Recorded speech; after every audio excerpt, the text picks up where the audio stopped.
fairly comfortably ahead of his Honda teammate Steve Lamson. They were followed by the man who chased McGrath all the way through the 1995 season in the States, and that's Larry Ward on his Nolene Sizzler Yamaha.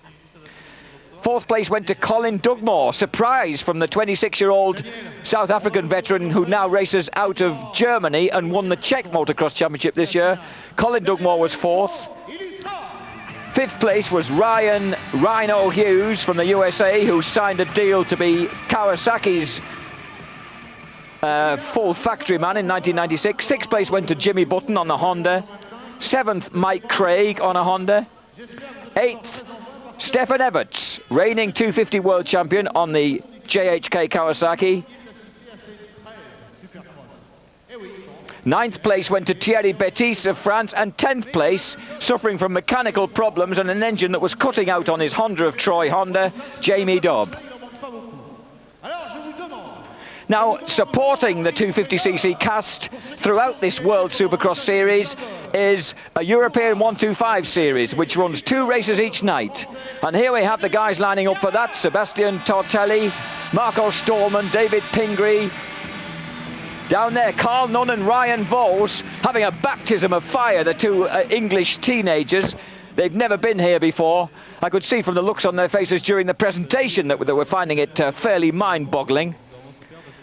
But they've got some pretty terrific opposition here. Now, they came out of Barcelona with Sebastian Tortelli, the 17-year-old French sensation on the Kawasaki, who finished 3rd in the World 125 Championships, leading the 125 European title race.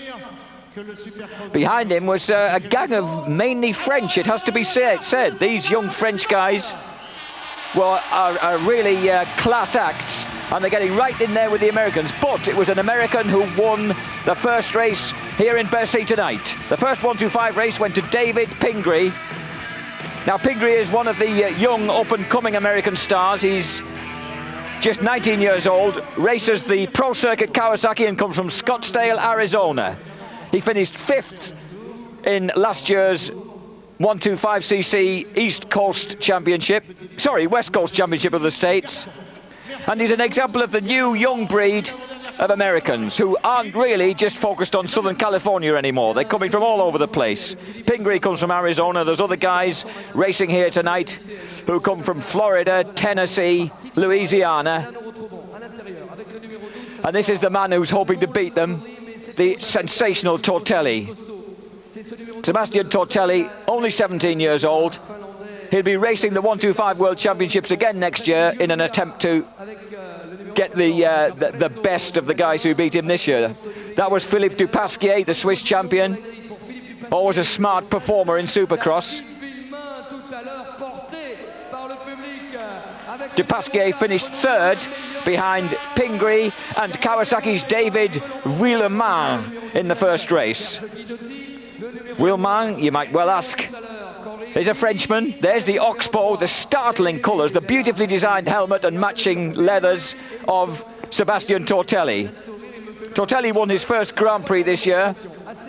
At 17 years old, he's already been the 3rd in the World 125cc Championship. He's been the 1995 125cc Elite Champion of Motocross in France. And he is presently leading the French 125cc Supercross Championship. It's his first appearance here in Paris Bercy, and the crowd love him. However, he crashed on the first lap of one of the races in Barcelona. Ended up coming back through the field to finish, I think, 4th. He only finished 6th in the first race here in Bercy, but he's still leading the overall European Series. Number 14, who we caught a glimpse of then, also on a Kawasaki, was Luca Preto, one of the few interlopers into this predominantly American, French-dominated sport, and he's an Italian, of course. And the Phillips girls, this sensational event at Paris Bercy has been supported by Phillips and Philly Shave for a very long time. And their girls are always there with the bonbons, having themselves a good time, and working this crowd up into a pretty frenzied state of mind. So this is the 125cc event we're awaiting. While we are awaiting it, can I just refer you back to the 250s for a moment and tell you that Mike Brown on a Honda won the first heat ahead of Jimmy Button and France's Frédéric Véal. The second heat, which saw McGrath, the favourite, crash twice, saw Ryan Hughes on a Kawasaki beat Larry Ward's Yamaha, Mike Craig's Honda, and David Arviles, the talented Spaniard, on a Kawasaki. But these are the 125 boys. Now remember, these guys aren't racing towards the final. Each race counts for them. 15 seconds to the gate dropping. Each race counts for these boys. They ran two races in Barcelona. They've run the first moto here tonight. This is their second. And the gate's about to drop backwards, so don't, whatever you do, get that front wheel trapped under it. And number 17, a hairy start, as number 17 nudged aside number 3, but it's number 7 who's come out at the front, and that's Philippe Dupasquier, the Swiss. Number 3, David Pingree, the tough little American, coming around the outside. And Pingree's made a beautiful start. Number 14, Luca Petro, right in there as well. Number 8, downfield, Carl Nunn, riding the Sky Mast Thorpe Honda. Only 16 years old and the son of a former Shell under-21 national champion in England. Number 9, Ryan Vos. Our own Ryan Vos on the chained-up Suzuki. Schoolboy star, just moved into the adult class this year, so this is quite an alarming experience for a man who's not a boy, who's not done much Supercross. Number 3, Pingree. Number 7, Dupasquier. Number 14, Petro. And number 1, Sébastien Tortelli, who is the man the French would love to see up front. But first he's got to deal with the first race winner, and that's David Pingree, riding the Pro Circuit Kawasaki, all the way from Scottsdale, Arizona.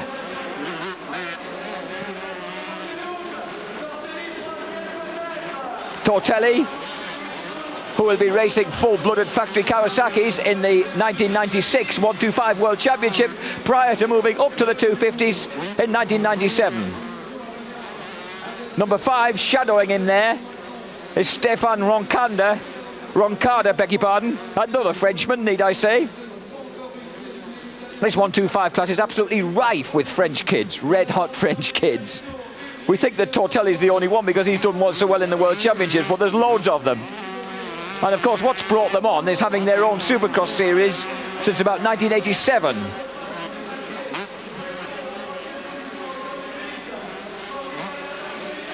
Roncada is 16 years old, would you believe, rides the Honda, the Elf Team Honda, and he's right in there on Tortelli's tail. He was the junior French motocross champion in 1994.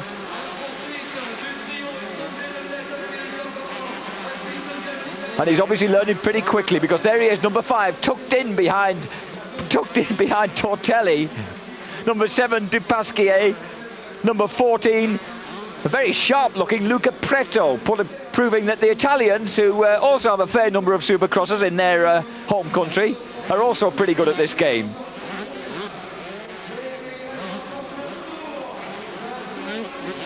But Pingree at the moment is proving to be in a bit of a class of his own around this very, very tough, technical, tight track.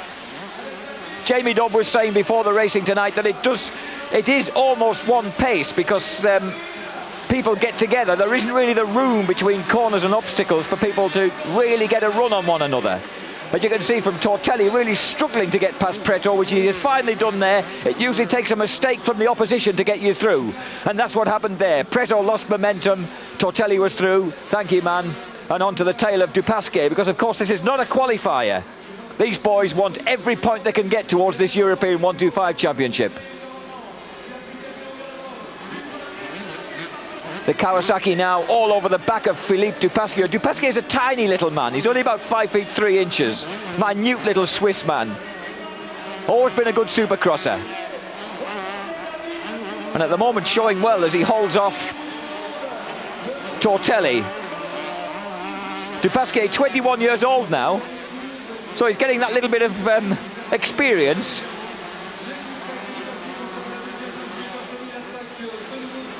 Number 7, Philippe Dupasquier on the Yamaha. Number 1, Tortelli. And number 14, Preto still hanging in there with number 5, Stefan Roncada, proving that at 16 he's got what it takes to be a supercrosser. Of course, what happens with the French boys is they then want to go and race in the States. Ever since the great Jean-Michel Bayle went over there and walloped the Americans at their own game, what happened this year, of course, was that Michael Pichon, the young French star, he went across, won the East Coast 125 National Championship in the States, Supercross Championship, but he's riding in the 250 class here tonight, so we're not seeing him in this race. Number 7, Dupasquier. Still holding off Tortelli, and Tortelli won't like it. Tortelli needs the points. He only finished 6th in the first race here tonight, which put him a pretty fair way off the pace. Number 4 coming into the picture now as well. As you can see, that's David Vuillemin, Frenchman on a Kawasaki. He's 18 years old, a positive veteran, an old man. He finished 7th in the Motocross Elite 125 French Championship of 1995. And he's 2nd at the moment in the French Supercross 125 series. Behind this man, number 1, making his move, Tortelli. Has he got through? Yes, he has.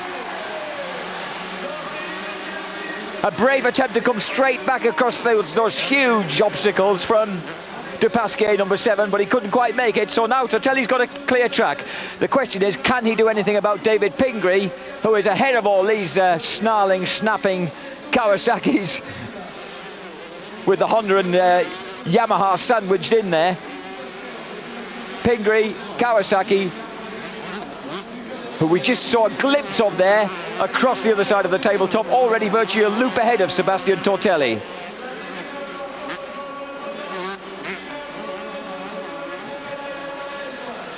The whoops with that nasty little sort of bridge in the middle are particularly evil on this. They really are a problem for these guys. Number 4 coming through very well, passing 2 guys on, yes! And Vuillemin, got it right. He has passed Preto and Roncada in virtually one move. Brilliant stuff from the young Kawasaki rider, the 18-year-old Kawasaki pilot, and that's number 4. The French crowd getting well wound up at that.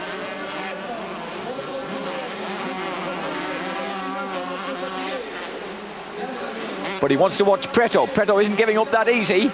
Looking for the outside line, then the inside. Across the whoops. This is so often the graveyard for people with... That was a bit of a close-up of a few moles there, but we're back onto the real thing. Number 4, Vuillemin. Oh, and that was Tortelli seeing off poor old Ryan Vos. The chase-up Suzuki boy. Just been given a little lesson, and... someone's flat out down there, number 21, and that's Beg Labremar from Belgium. Not looking too happy with life just there. Setting himself up as an obstacle where he oughtn't really to be. And here's number 1, Tortelli. Oof, and someone's laid it out on the tabletop. Is that number 2? That's Marco Stallman. Marco Stallman, who's actually the outdoor European 125 champion, motocross champion in 1995. Has somehow lost it over the tabletop. I say somehow because it's a hell of a step up there, so you can't really blame the lad. And Supercross certainly isn't Dutchman Stallman's forte, but let's hope he didn't hurt himself in that particular spill. David Pingree nearly 6 seconds ahead of Sebastian Tortelli, so it doesn't really look as if the Frenchman's going to be able to do anything about the American. The American, of course, won the first race here tonight, but he wasn't in Barcelona. So really, Tortelli's rather fortunate because it's not going to make too big a dent on his lead in the championship. Coming up alongside number 11, Tony Baig of France. Oh, and there's been a coming together. A very, very annoyed looking Vuillemin and an even more dismayed looking Dupasquier have knocked one another out of contention. Oh, dear me. Well, we didn't see what happened there, but neither of them look particularly happy with the fact that good points have gone west because they were lying 3rd and 4th. The French cameramen focusing almost entirely here on Sebastian Tortelli. It's rumoured that, and here we get a glimpse of David Pingree, the man who's leading the race. The Scottsdale, Arizona boy looking very neat.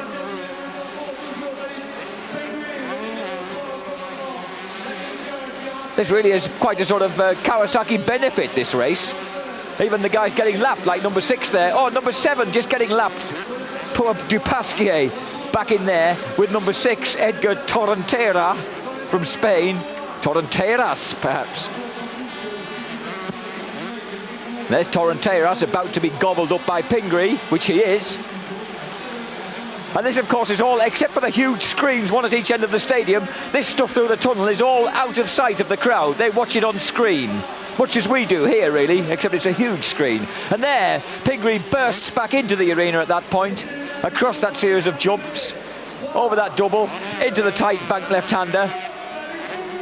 Whee! And he's won it. The checkered flag goes out. Pingree wins. A chastened Dupasquier goes across the line. Number 1, Tortelli in second place. And we have to wait a little while before number 14 shows up. Luca Petro, the Italian, having kept himself out of trouble. And number 5, Stefan Roncada, the 16-year-old, shows a level-headedness, pays off, stays out of trouble and grabs 4th place. 2017-15, 13 points go with it. 20 points for the winner, 17 points for second, 15 for third, etc. Oh, and there's Ryan Vos, proving that the inside line is not always the best as he keels the Chase-Ab Suzuki over into the hay bales. Number 14, Petro, and this is where he loses out. Does he lose out to Tortelli? Ooh, perhaps not. But anyway, number 1, Tortelli, number 14, Luca Petro. No holds barred. Sorry, Luca Preto, and number 21. Number 21 on the Honda, Bengt Labramans. Number 12, Pekka Velainen from Finland. Just to show that we have got other nationalities here. It's not just all French, American, and a smattering of Spaniards. So that's the 125 result.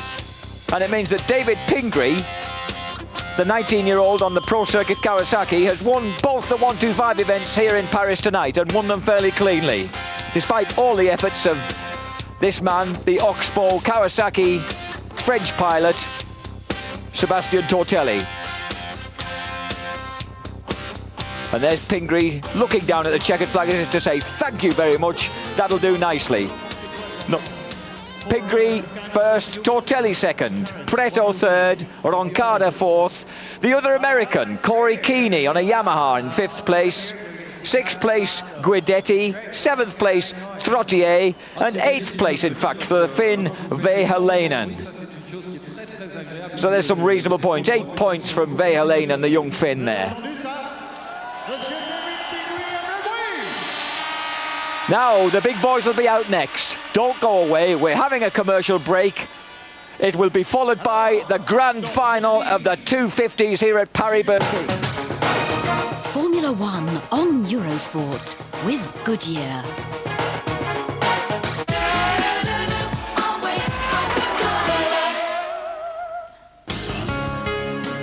The Drivers' World Title.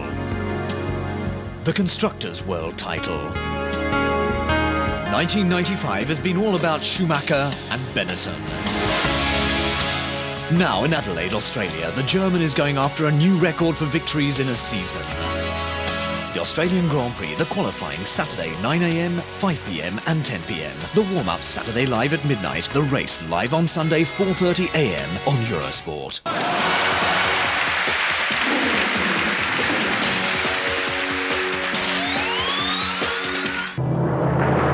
Eurosport Live.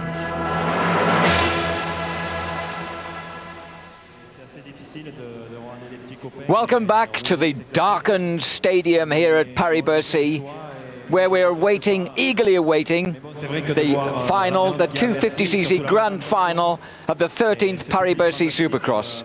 Lulu Bernidelli, our tubby commentator here, is actually talking to the current French idol, and he is Mr. Yves Demarié, who, when he was leading the World 250cc Championship in the middle of 1995, broke his leg. So here he is, restored to fitness, but not yet racing, and obviously building up his fitness, his momentum for a further assault on the World Championship next year. But we are more concerned about the Indoor World Championships taking place here in Paris Bercy, this fantastic indoor stadium that houses 14,000 people in absolute luxury. Last week it was playing host to the Paris Open tennis tournament, in which Pete Sampras defeated Boris Becker in the final. And then no sooner had they taken the tennis court away than here we have thousands of tons of earth piled into it and moulded into this superb racetrack, which will host 3 nights of World Championship racing, and will finish on Sunday, and this earth will be gone by the end of Monday. It's hard to credit, but the stuff is simply cleaned right out and trucked away. And this stuff has quite a lot of cement in it, so as to keep it from cutting out too much. Otherwise it would get very rutted and make it even more potentially hazardous than it is now. To make those ridges hard, to keep them from digging out, rutting out under the drive of the tyres, that has got to be pretty solid earth. It can be loose in the turns, as is being demonstrated here. You can see how deep and loamy it gets on the outside of the turns. That's fine, that's no problem. That provides good grip for the power of these very, very, very powerful bikes. But when you're going at the obstacles like there, you don't want nasty ruts on those sort of takeoff points. You want a smooth ledge to hit. And these guys have to be focused and concentrated. Our final will last 20 laps. That sort of first turn of action you've got to survive first. There's a big classic leg trailing from Larry Ward, second in the US Supercross Championships this year on his Nolene Sizzler Yamaha. You can see the long legs of this 6'3" man from Seattle, Washington. Now, these guys, the guy who does most of the winning, or certainly has done for the last 3 years in the States, of course, Jeremy Showtime McGrath, says that it requires great focus and concentration to survive. He says even if you make a small mistake in Supercross, it costs you valuable time. You've got to focus and concentrate so hard so as to avoid making even small errors, because those small errors translate themselves very quickly into lost time. And he says the main battle is between you and the track. The opposition's there, yes, but you've got to focus 100% on the track. McGrath actually, he actually developed as a champion in bicycle motocross, BMX, when he was a kid between the age of 10 and 13. He was the great star, the leading rider in Southern California at that time. Now, McGrath won the World Supercross Championship last year, 1994, by 1 point, if you remember. Ooh, that was a painful-looking exit. He won the World Supercross Championship in Tokyo by 1 point over Mike LaRocco. Now, sadly, LaRocco is one of several American stars sidelined in 1995 by injury. He was the only guy. He won one of the Supercross finals during the early part of 1995. Then he snapped his wrist not actually in an accident. He just landed very heavily off a jump, cased the jump, snapped his wrist, and then later in the year he damaged a knee. We're seeing some pretty spectacular stuff here as I'm telling you this. Hopefully none of these people are doing the same. He damaged his knee and had to have surgery, so he's not recovered from that to the extent where he's back out racing yet. So Mike LaRocco, second in the World Championship, Supercross Championship last year, isn't here. Nor is the man who finished a distant third in the championship last year, Doug Henry, who has transferred his allegiance from Honda to Yamaha. But Yamaha actually are taking a bit of a risk. They don't even know if he's going to race again yet, because he hurt his back so badly in an accident when his throttle stuck open over a huge jump that he's had to have a titanium sleeve inserted in the lower spine. This means that Doug Henry is not with us, because he hopefully will resume his racing career in 1996. Jimmy Button, who finished 4th last year and finished 4th in the World 125 Championship this year, he is with us. That's Jimmy Snapper Button, the man with the longest neck in the business. 5th place in the 1994 World Series, Damon Huffman, who won the West Coast 125 Supercross Championship this year in the States. He isn't here because he's changed to Kawasaki and didn't like to risk his reputation on a fresh bike. David Pingree takes the overall victory in the 125s here in Bercy from Tortelli. and Kini, Preto of Italy, and Roncada. That was a good win for Pingree, and it must put him in quite a challenging position overall in the overall scoreline, despite not having raced in Barcelona. Sixth in last year's World Supercross Championship, Steve Lamson. Lamson, despite crashing out of when he was leading the heat on the last lap here tonight, came through the semi-final to the final, so he's in there with a fake chance of doing something about his dominant teammate Jeremy McGrath. Seventh last year in the World Supercross Championship was Larry Ward.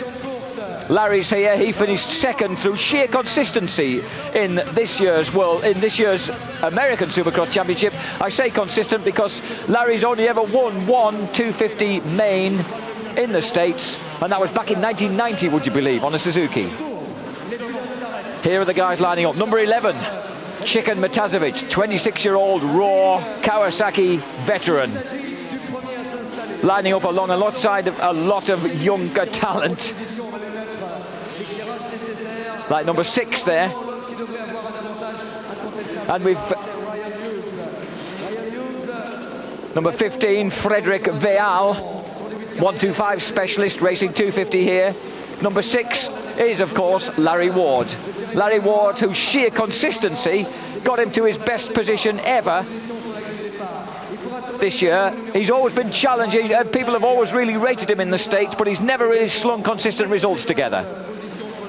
He finished 6th in 1990, 7th in 92, 8th in 94, and suddenly 2nd in 1995 behind this man, carefully doctoring his start gate, the absolutely sensational Jeremy Showtime McGrath.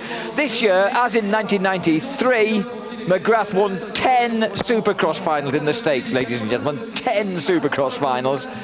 And that meant that he absolutely annihilated the field. It also meant that he became the winningest rider in Supercross history. The Americans have this wonderful term, winningest. He has now won 29 Supercross finals in the States. That's one more than his great hero, Ricky Two-Hip Johnson, who won 28. And the only other man who won a hat trick, a sequence of 3 Supercross titles, back in the late 70s, the great Bob Hurricane Hanna. There's number 20, snap a button, dig that neck. Jimmy, who'll be staying over in Europe next year to race the Grand Prix once more. Number 7, one of the semi-final winners, John Dowd, an unlikely winner really, 30 years old, snapped up for his first factory ride by Yamaha in 1995 at the ripe old age of 30. There's Jimmy giving us a little wave, thank you very much. Number 6, Larry Ward, who loves winning at Bercy. He's desperate to win, but he's got this man, number 1, the man with the blue number 1 plate, that shows that he is the dominating force in American Supercross at the moment. And he will be the man to beat. McGrath, so cool. Didn't get his first motorbike till he was 14 years old. Talk about veteran by normal American standards. People like Larry Ward have been racing since they were 6.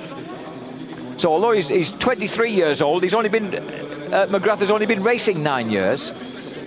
He went to his 3rd meeting. His parents didn't really know much about it. They went to their 3rd meeting. They stuck him on the wrong start line. They stuck him in amongst the novices instead of the beginners. He finished 3rd in the race. Would you believe people started protesting? And they said, well, what do you want to be, a novice or a beginner? And they said, gee, well, novice sounds pretty good to be. So they became a novice instead and skipped the beginners class. And really, Jeremy's career's never looked back from that moment. Number 16 in there is one of the French challengers, Michael Machiot. And here we have an interesting view through a pair of steamed up goggles. Does this mean that we're going to get a lineup? It does.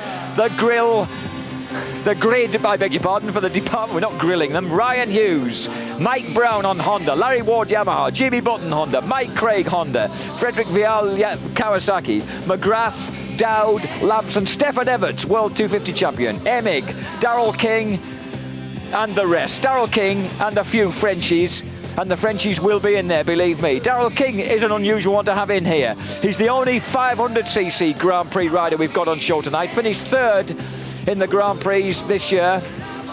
Number 4, Steve Lamson, getting a bit of exercise for the old wrists, loosening up a bit, warming up, because you take a hell of a pummeling once the gate drops. Darrell King, as I was saying, now 26, first came over from New Zealand, where he was the Supercross champion there in 1988. And he's still a pretty decent Supercross racer, even though he's raced the 500 Grand Prix on and off ever since. That fabulous backside in the middle of your screen will shortly be holding up a board which will say 15 seconds. That's 15 seconds to the gate dropping. She'll spin it round, 5 seconds. She'll hold it there as long as she dares. The gate will drop backwards and she'll absolutely scamper. She needs to as well, because these guys will be waiting for that gate to go down. Notice how Skip Norfolk, his mechanic, lovingly caresses the back of Jeremy McGrath's neck there, getting the boy warmed up to the last possible moment. McGrath uncharacteristically crashed twice in his heat, had to come through by winning the second semi-final ahead of his teammate Steve Labson, who crashed also on the last lap when leading his heat. Jeff Emig, who's finally getting to grips with the fact he's racing at Kawasaki for the first time. He didn't qualify. Emig, a former 125 national champion in the States, didn't qualify in Barcelona last weekend in his first ride out on a Kawasaki. He joins them as a full-blooded factory racer next year. Fourth place in that semi went to Thierry Bettis, number 27 on a Honda of France. Heads down, we're ready for the off. That beautiful backside flies for cover. Jeremy McGrath flies for the first turn, and if he gets through it first, he's going to be an awfully difficult man to beat, and he has. The number 1 plate is there at the front. He cakewalked Barcelona last weekend. Absolutely cakewalked it. And he's got a real flyer ahead of number 10, Mike Craig, on the Honda of Troy Honda. What else would it be? The Honda of Troy Honda. Number 6, Larry Ward, slightly fumbling across the whoops behind number 2, Jeff Emig. And they've jammed one another up at the end of the whoops there. A bad move, boys. As Jerry McGrath says, one little mistake and you lose a lot of ground. Ward is 4th. Behind Emig, who's obviously quickly coming to grips with the Kawasaki. That's interesting, from no-hoper and non-qualifier last year. Number 16 in there. Michael Machiot is the first of the Frenchmen. Number 16 on the Honda. Number 27 behind him, Thierry Bettis. So the French boys are showing in there. Oh! Oh, talk about brake testing yourself. That was Jeff Emig's absolutely desperate attempt not to hit Mike Craig there, hitting the anchor so hard he turned himself into a flying W. Number 16, number 5 getting in there as well. Ryan Rhino Hughes, winner of the second heat here tonight. Rhino from Escondido, California, also has a full factory Kawasaki ride alongside number 2, Jeff Emig, next season in the States. Ward clambering all over the backside of that Kawasaki, needs desperately to get through. Number 16, Machiot, holding well. Number 5, Rhino Hughes, spitting the Frenchman now. And there's Steve Labson, the new 125 US champion, ahead of number 28, Daniel Obelisco of France. So the French boys, while not being right at the front, are acquitting themselves well, though at the moment not well enough to get this crowd right up on its toes, because they do absolutely bring the roof down when you get French guys in there. Now number 10, Mike Craig, we weren't really expecting him to show that much up front. A bit of a veteran now, 25 years old, but holding that second place down well at the moment. He did once actually win a 250 Supercross final, Mike Craig, and it moved Yamaha to sign him on as a quick replacement for the retiring Damon Bradshaw. But Mike promptly got all sort of funny when he got the pressure of a works ride on him, didn't really enjoy it, and left them halfway through the year, last year, and went on to the Honda of Troy as a privateer. So here he is, number 10, actually feels more comfortable riding privately than he does sticking his neck out as a highly paid factory rider. Number 5, Rhino Hughes, is coming through, as is number 4, Steve Lampson. But at the moment, none of them are really getting and there we just caught a glimpse of Jeremy McGrath. Number 10, Craig, is actually holding on to him. Number 6, Larry Ward, a little disappointing in these confines. Perhaps he prefers the slightly more open spaces of the big American Supercross circuits. Although he has won here on a couple of occasions in 89 and 91. Larry Ward, he's a very, very great favourite with the crowd here in France. Number 2, Emig. Emig really has shown that he's come on a bit. since last weekend. Amazing what a week of practice can do for Jeff on this Kawasaki. 24 years old. A couple of years ago, he won the 125 National Championship for Yamaha in the States. No doubting his pedigree. He was also a winner of the last... Larry just showing him a front wheel there. Not too ruggedly, not doing anything nasty like jamming him up against the brick wall here in the tunnel. They burst back out into the arena. Now, has he made it that time? No. Not sharp enough on the move. Sorry, Larry. In fact, he's lost himself a lot of time. And again, Jeremy McGrath says one mistake, it can lose you a lot of time. At the moment, McGrath, I don't know whether he's just in cruise, but he's certainly not getting away from Mike Craig. Ward now has it all to do again. Rhino Hughes has come on him a little. Steve Lampson has followed through into a better position, leaving behind this French squabble, which also includes number 9, who's the dashing young Mike Brown, winner of the first heat here. Keep an eye out for Mike Brown, number 9. He again rides for Honda of Troy. And he was a challenger for the 125 National Championships. You can just see him behind the 2 Frenchmen here. Sorry, I'm calling Jimmy Button a Frenchman. Number 20, Jimmy Snapper Button's in there. Showing that a year in Europe, chasing the World 125 Motocross Championships, hasn't done him a great deal of harm. Certainly not when it comes to ruthless Supercross tactics like that. Showing number 27, Jerry Betty's, Boom Boom Betty's. Now, Boom Boom is so known because it's usually him who's pulling stunts like that. But anyway, Jimmy Snapper Button showing him how it's done. Oh, and Mike Brown has just lobbed his Kawasaki away across the whoop. It looked very flash, but unfortunately he wasn't with it. So that'll have planted him rather firmly downfield again. Got it all to do. It's a 20-lap final, of course, so you have got some time to make up ground if you have the courage and the nerve to do it. Snapper Button, he was rather keen to get a deal back in America again for 1996, Jimmy Button, but it seems that he is going to stay in Europe, which is good news for us. He finished 4th in the World 125 Motocross Championship last year. At the front, here he is. Born in San Francisco, of an Australian mum, a second-generation Irish dad, dark-haired, green-eyed, Jeremy Showtime McGrath. He's not only won the Arena Supercross Championship this year in the States, he also really proved himself by winning the outdoor 250cc motocross championship for the 250 class as well. People had said that he couldn't race outdoors. He's gone and proved them right. Just because he prefers this stuff. He says he loves showing off to the crowd. He loves being at the front because that's the only place that they really look at. I don't know whether he's entirely true with this crowd, but that's how Jeremy sees it. And he's lapping Mike Brown. Poor Mike Brown, who started off so promisingly, the 22-year-old Honda of Troy boy from Gray in Tennessee. Number 10, Mike Craig. Mike Craig, one of the latest of a long line of men from down San Diego way in Southern California. El Cajon produced Ricky Johnson. It produced Ronnie Lachine. Mike Craig's never quite hit their sort of ballistic standards, but he's been a very consistent performer in the States and in Europe for a long time now.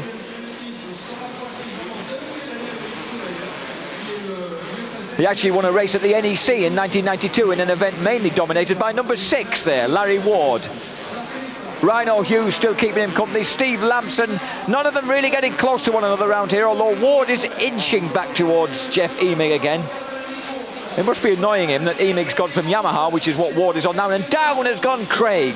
So Mike Craig, who was at least staying fairly close to McGrath, tries to get himself started again as fast as possible, gets in Ryan Hughes' way. Can't do a lot about it. Rhino's gone. Looks round and sees Steve Lampson come in and lets him through as well. So those wicked whoops have caught out another rider, in this case Mike Craig. So 5 Hughes, 4 Lampson, 10 Craig.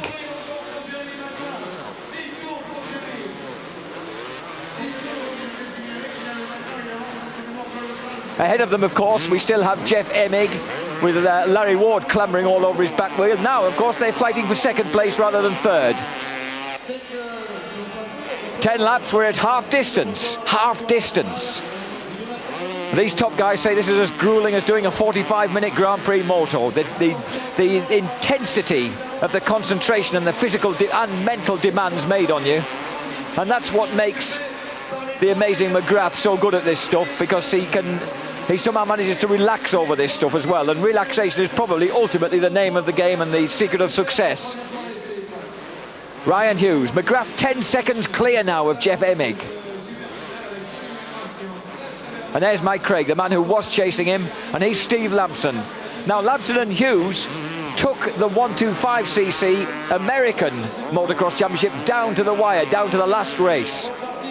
Lampson won it on the last race after a very long and epic duel, although people did rather unkindly say that Steve was a man amongst boys, because he was, you know, rather the elder statesman of the 125 Nationals. They felt that perhaps he ought to have been in the 250s. Jeremy McGrath is leading, Jeff Emig behind him, Larry Ward third, Ryan Hughes fourth, Steve Lampson fifth, Mike Craig sixth. And at the moment, as you can tell from the fact that it's relatively quiet in this stadium, that is an American whitewash.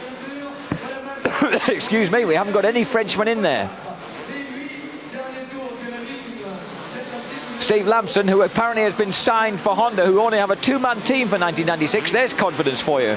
I suppose it's fair enough, because those two men between them have cleaned up the American titles, the main titles. This man Lampson, the 125 Motocross Championship, and that man McGrath, the 250 Motocross and 250 Supercross Championships. This man Emig, poor old Emig, McGrath's a bit of a nightmare for Jeff Emig. Emig has finished behind him in the Supercross Series in third place, second behind him in the 250 Outdoor Nationals. But will his luck change when he moves to Kawasaki? Who knows? Number 6, Larry Ward. Bit of leg trailing there, just showing the fact that Ward's been around a long time. He's not really a new kid on the block. He really has been at this game for a long time.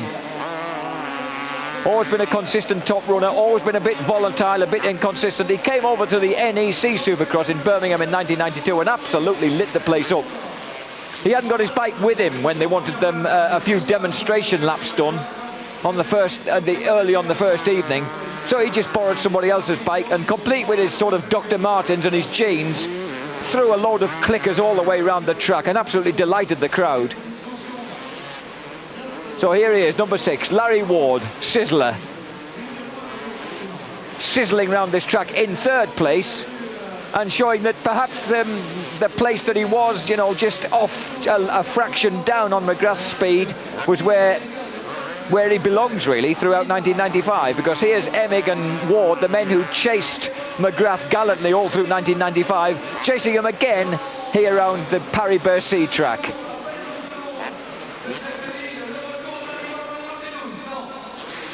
The whoop-de-doos are killers, especially that big one in the middle that takes all the momentum out of them. Because traditionally whoops are things that you attack hard. And that was a hard landing just then for Larry Ward, right on top of that triple. Giving a lot of airtime, just desperate to get past Emig.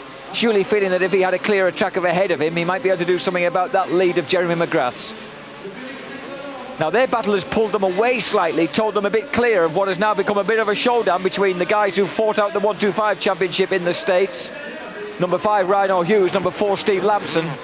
Lampson from Riverside, California. Been around a long time, Steve Lampson, 24 years old, but in fact he's only been racing for a dozen years, so he was another relatively late starter. Ryan Hughes on the pro circuit, Kawasaki, and Hughes, just as I speak, Hughes makes a mess of the whoops just coming up to that nasty one in the middle. And all of a sudden, the man who got the better of him in the 125 Nationals has got the better of him here at Bercy. Steve Lampson, riding number 4, breaks through into 4th place, leaving Rhino Hughes very neatly riding number 5 in 5th place. The board proving us right there. Number 10, Mike Craig back in 6th place. And behind him, we presume, still a squad of French riders. But at the front, the man who dominated bicycle motocross in the States between the age of 10 and 13. Mind you, he had tried, his dad, Jack McGrath, had bought him a little 80cc Suzuki, a sort of baby Suzuki, just to play around with when he was a kid. What did McGrath do? He snapped it in two, trying to jump the thing. And when Jack McGrath, oh dear, Rhino Hughes getting way out of shape now, and he's completely lost contact with Steve Lampson. And in fact, he'd better just be careful that Mike Craig doesn't recover and get onto his back wheel. McGrath, as I was saying, he was bought another little Suzuki by Jack McGrath, who put him together what he thought was an unbreakable one, and within 2 months he'd snapped that in two as well. So they decided to leave motorbikes alone. 3 laps to go. Here's Jeremy McGrath. He got bored with BMX when he was 13, and on his 14th birthday, his mum, Anne, Australian Anne, said to Jack McGrath, look, why don't we treat him to a motorbike for his 14th birthday, see how he likes that. So they rushed out and bought him an 80cc YZ Yamaha, and Jeremy was over the moon. And within 2 years, he turned professional. It was his decision. He decided to turn professional. And his dad reckons that he got better from the moment that he handed him his own checkbook and said, you're in this on your own. Here's your checkbook, here's $500, take it from here. And Jeremy had to look after everything for himself from that point onwards. And according to Jack, once he had to do it for himself, he never looked back. And here he is coming up to lap Chicken Matazovic, who's getting the blue flag to just let him know that Jeremy McGrath's out there. Matazovic moves over, Chicken moves across, Showtime goes through. And the Red Roth, Jeremy McGrath, really has this race absolutely under control. The question really is whether anyone is going to get to grips with Jeremy around this track tonight, or indeed tomorrow night or Sunday. He's so cool, so collected, so composed. He just loves this game, absolutely loves it. He loves being in the air. He's just always loved jumping. Cruises across the tabletop. He hasn't given us the knack, the famous jump he invented 18 months ago, where and number 27, who was doing quite well early on, number 27, Thierry Boom Boom Bettis, is the next man getting the blue flag. So McGrath is really taking this field apart. I was saying McGrath invented the knack, where he simply lifts one leg right over to the other side of the bike, balances in mid-air on one side of the bike with both his legs over that side, looks round and grins at the crowd. Well, you can sense him grinning, even if you can't see his face behind that extremely full-face helmet. Sitting back and relaxing now. Showtime on his backside. He apologised after Barcelona a week ago for making it a bit boring and just said he was sorry. There was nothing really he could do about it. And there's the knack. There's McGrath just showing that as the checkered flag goes out, he'll give us a quick demo. Second place. A very fine recovery from his non-qualification last week in Barcelona. Number 4, Steve Lamson. Does this mean we've lost Larry Ward? Number 3, Stefan Everts goes through. Number 5, Rhino Hughes. I hope we didn't lose Larry Ward, or was he in the traffic somewhere on that last lap? That would be sad if Larry, who absolutely adores Bercy, wasn't in there in the 3rd or even 2nd spot. Here's Jimmy Button coming across the line. So Snapper's in there. Because, of course, the king of Bercy has decided across the 3 nights that we have here. And there's a very, very cool Jeremy McGrath with his mechanic Skip Norfolk. Jean-Pierre of Dunlop gives... And yes, Larry Ward, I'm glad to say, was in there. He finally got that 2nd place from Jeff Emig. A good show, though, from Emig on the Kawasaki. 4th, Steve Lamson. 5th, Ryan Hughes. 6th, Mike Graves. 7th, Button. 8th place, and the first Frenchman home, Daniel Obelisco. Well, this man, what can you say about him? 23 years old. And there in midfield, desperately trying to find a way through, is Steve Lamson. Not an easy thing to do. Number 9, Mike Brown from Gray in Tennessee, finding it difficult. Number 16, getting some grip there on the way out. Number 16, Machio. What happened to him? He had a good start.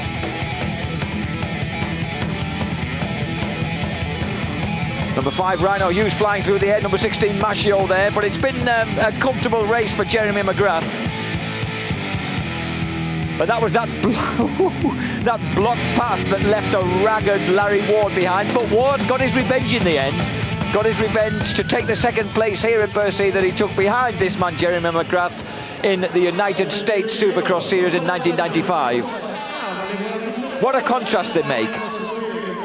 He's only about 5 feet 8 inches, as you can see, beside him there on the left-hand side, towering above him, look, all 6 foot 3 inches of Larry Legs Ward. And we're going to hear them excitedly discussing this sort of action, because these guys really enjoy themselves. They're like kids when they get to talk about it afterwards. And that was the extremely high-elbowed block pass that ruined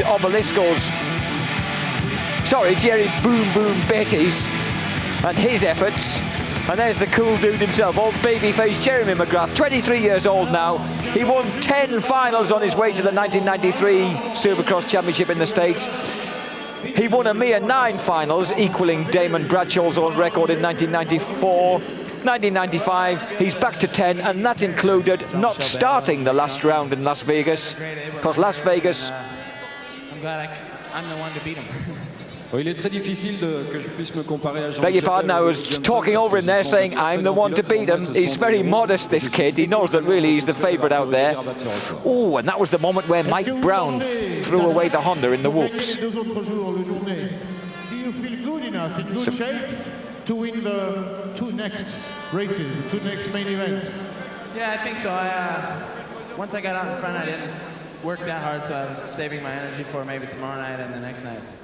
And of course, with opposition like we've just seen, Mike Craig and Mike Brown, the two Mikes completely folding things up over the whoops, fairly painfully in Craig's case. You can see why this man, Jeremy McGrath, must feel quietly confident that he's going to take that little goatee to victory again tomorrow.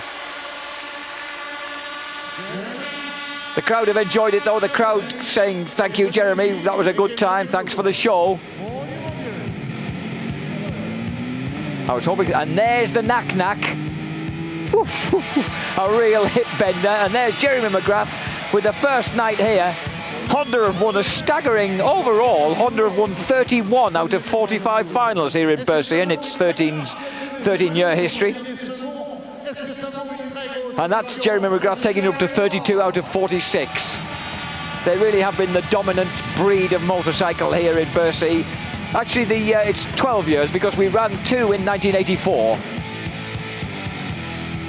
And there's Jeff Emig brake testing himself early in the race, showing that you've got to have a pretty strong set of gonads to endure this sport of motocross. We'll be back in a few moments. Come back and join us again here in Bercy. Good night for now.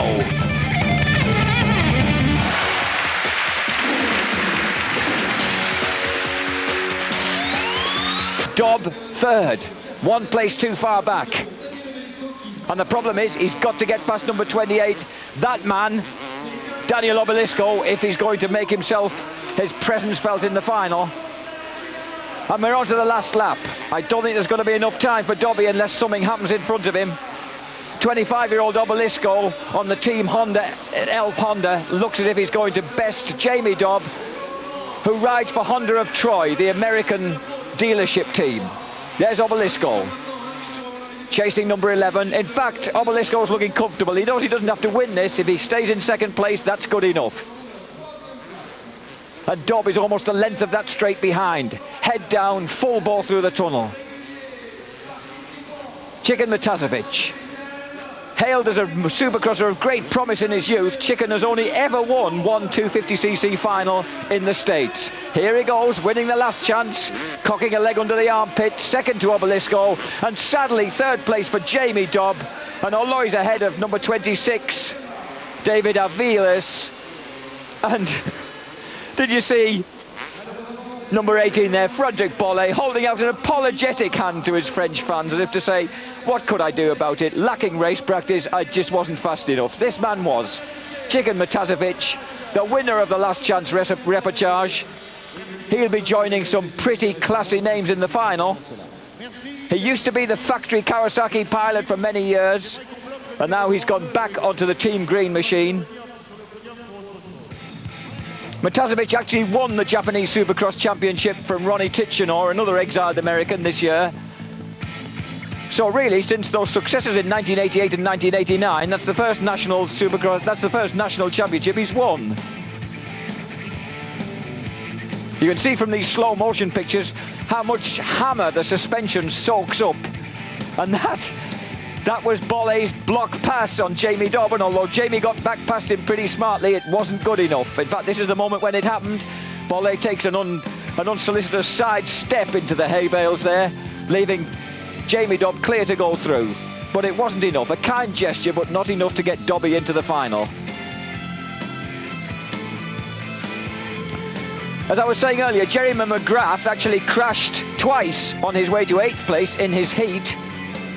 There's that block pass again. Jamie just not quite getting clear of it. I was wrong about armpits. That foot of Matazovic's was up round his head. So Dobby is joined in the spectators' enclosure with Bayavilas, Eckenbach, Bolle, Phil Lawrence and Holland's former 125cc world champion Pedro Tractor.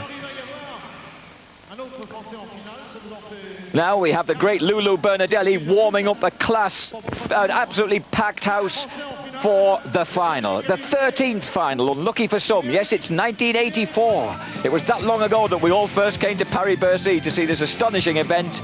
They actually ran it in spring then, and then ran another one in December.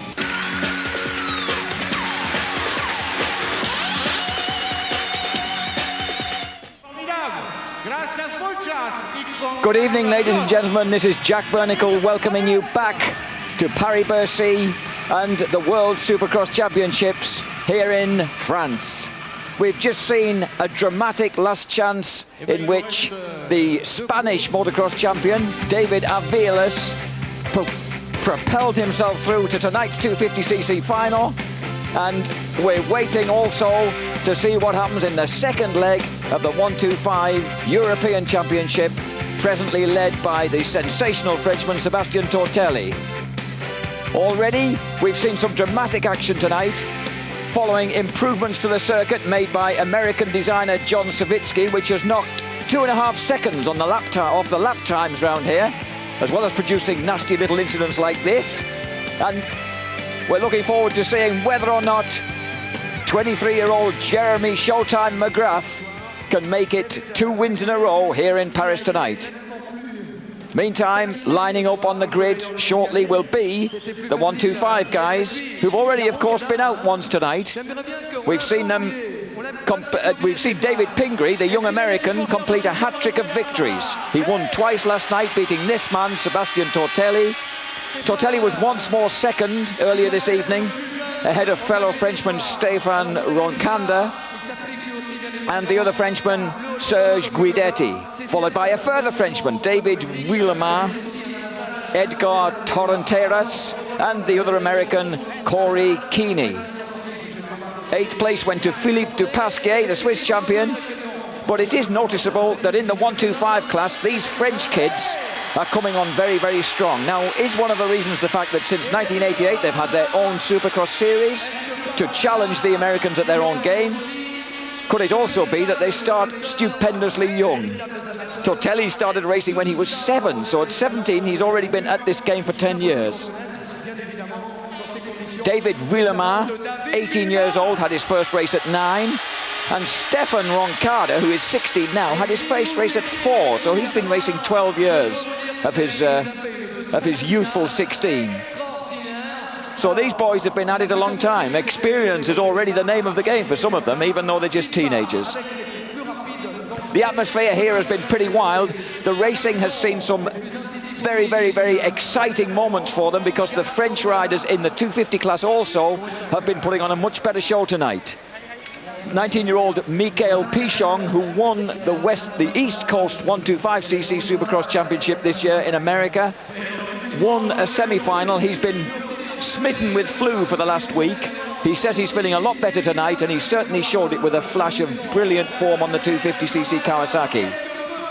We also saw an almost heat win for Frédéric Bolle earlier in the evening. So the French have had a lot to cheer, and they'll probably have a fair bit to cheer about tonight, except for that boy Pingree. But here is the grid lining up for the second race of the 125. Number 3, David Pingree. Number 1, Sébastien Tortelli. Number 14, the Italian Luca Preto. Roncada, Keeney, Guidetti, Trottier, Vahalainen, Saporta. Englishman Carl Nunn, Torrenteras, Dupasquier, Chiampi, Baig, Englishman Ryan Vols, and David Willemin. Any one of these guys could win, except possibly dear old Ryan Voles. This is a pretty nerve-wracking experience for the former schoolboy star from England. The din in this stadium tonight has been enormous. The roof has been lifted off on numerous occasions. Another good and encouraging point about tonight's final is that Jamie Dobb, 23-year-old Englishman now racing in the States, originally from Ripley in Derbyshire and a former national champion of the UK, has qualified for the final despite having a massive get-off during practice this afternoon, which resulted in him having a stitch in a wound in his neck. He got offline off a huge triple jump, landed on the straw bales, end over end, battered himself about a bit, but if it has this sort of effect on his riding, then, you know, perhaps Jamie ought to knock himself around a bit more often. So the 125cc machines now revving up. The second race tonight. The first one, remember, won by number 3, David Pingree from Scottsdale, Arizona. The home of the 1994 125cc World Motocross Champion and American Bobby Moore.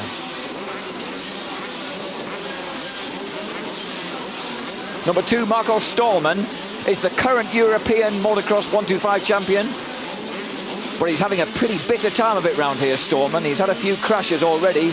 He's 2 crashes yesterday, another one in the first race today. Obviously the tight confines of this amazing stadium with its 14,000 seats banked around, packed to capacity tonight, don't exactly suit the young Dutchman.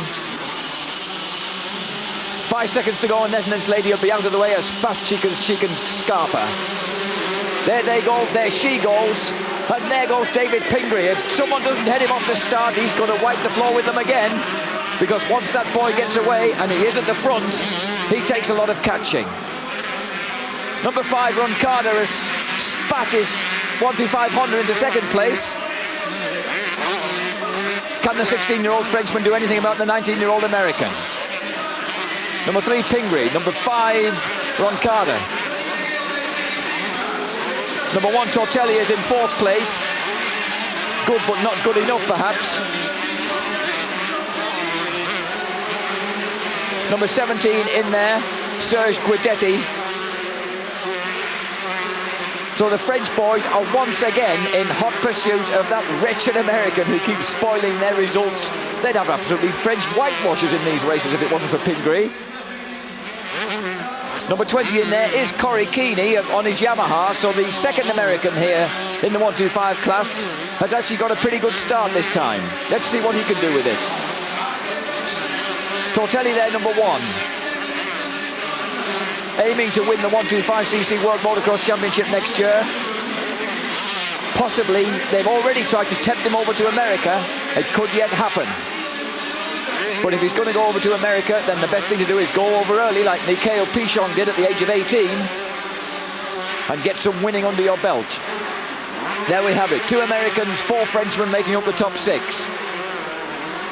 Number 1, Tortelli through the tunnel. Number 20, Corey Keeney coming under pressure from number 10, Luigi Sigu. Number 17, the Honda of Serge Guidetti.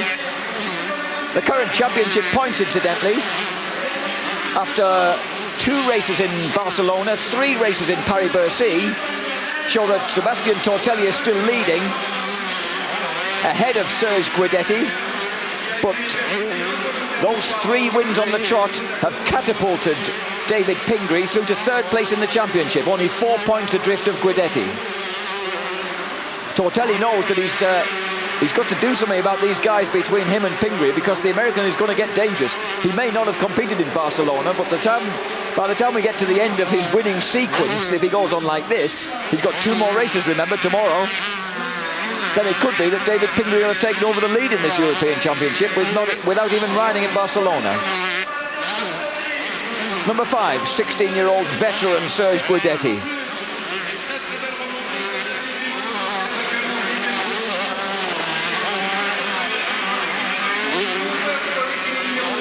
What's happened on this track, incidentally, is that changes have been made by the designer, American John Savitsky, particularly through the whoops and also down the straights along each side of the track, where he's opened up possibilities for double and triple jumps, a greater variety than what was available before. where the whoops are concerned, he's knocked about 1 metre in height off a small tabletop in the middle of the whoop-de-doos, which means that the riders are happier because they can tackle them faster.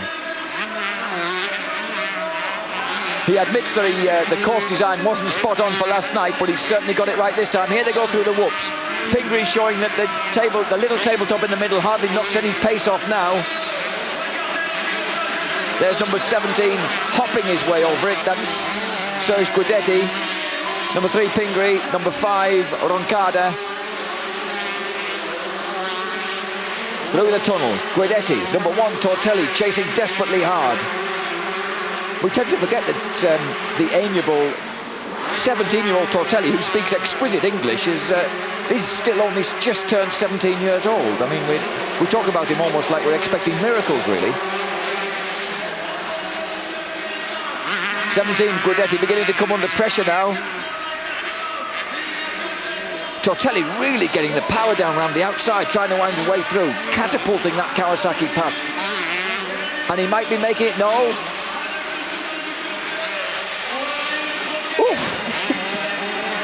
Taking the high road there, aiming to get the triple in, but didn't make it. Of course, there isn't so much absolutely instant power available on the 125s to catapult you over those triples.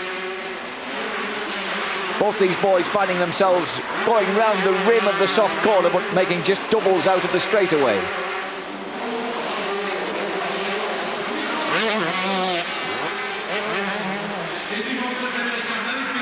And it's along these straights at each side of the stadium now that there are different combination of jumps available. It's a more generous feel to the whole circuit to what we had yesterday. Jeremy McGrath, who won his heat in the 250 series, feels a lot happy with the track, he said.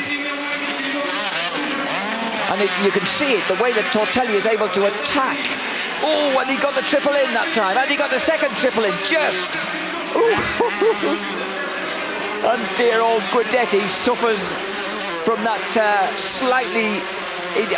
what happened with number 1 Tortelli there, he almost cased the second triple there, and it was just enough to unsettle Guidetti on the landing. So that means Tortelli is clear now. I don't know whether he can, he's about halfway through this race now. I don't know whether that gives him enough time to catch the 2 guys in front of him. Up front, notice that the amazing 16-year-old Roncada is really hanging on to David Pingree. Pingree popping those triples. Roncada doing the same. These boys are fearless. But as 3 times world motocross champion Greg Albertine, who's spectating here tonight, has found out in his first year in America, the Americans have enormous jumps and they go at them and they tackle them first time. And that's something that Greg has been having to learn to do the hard way over in the States. And this is what these French boys are capable of doing now. And the way that Roncada is holding on to young Pingree in front of him shows just how well they're learning. But they're coming up on lappers. Now, will the extra experience of Pingree show when they have to get through the back markers? We saw those moles yesterday. Got in the way at the same time. Pingree not able to do the second triple, but I very much doubt whether the pursuing Roncada could. In fact, Roncada's lost serious ground there, being held up over both triples. Pingree's just made his escape a bit. Jeremy McGrath was saying that he's much happier with the circuit around here, but he says that what he loves about Supercross is the intensity of the action. It's not so much the physical as the mental demand. The fact that even the smallest mistake can lose you precious time. Unlike, he says, racing outdoors where you can get away with small mistakes and you just have to nail the throttle that bit longer than the guy who's racing with you. What happens around here is if you just have a little bit of ill fortune, like number 5 here, Stefan Roncada has had with the back markers, for example, then he's lost ground on the lead of Pingree. Number 4 coming into the reckoning now, David Willemin.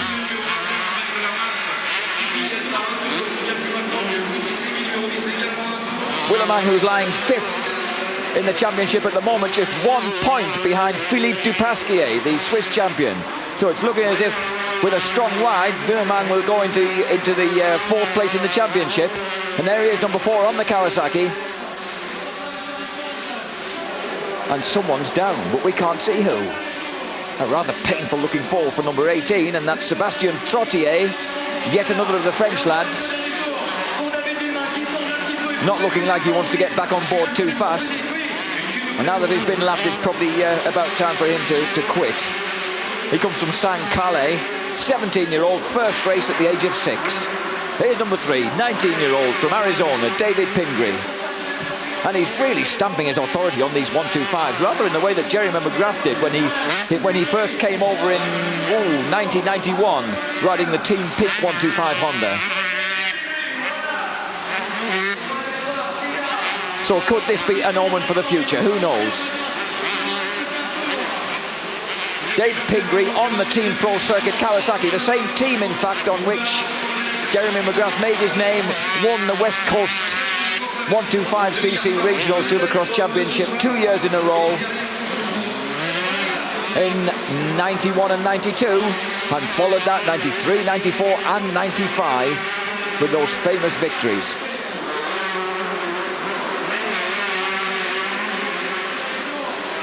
Pingree through the tunnel.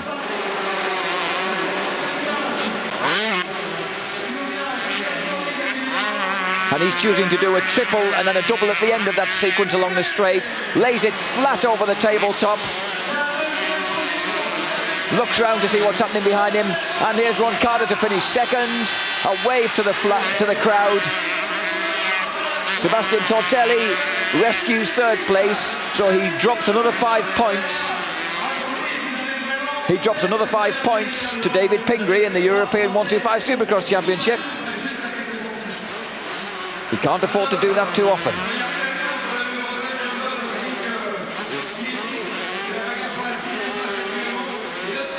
David Pingree, baby-faced, fair-haired, 19-year-old from Scottsdale, Arizona.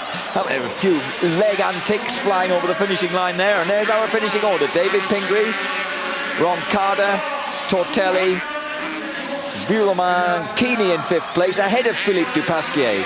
But that won't be good enough to prevent Dupasquier dropping a place in the championship at the moment.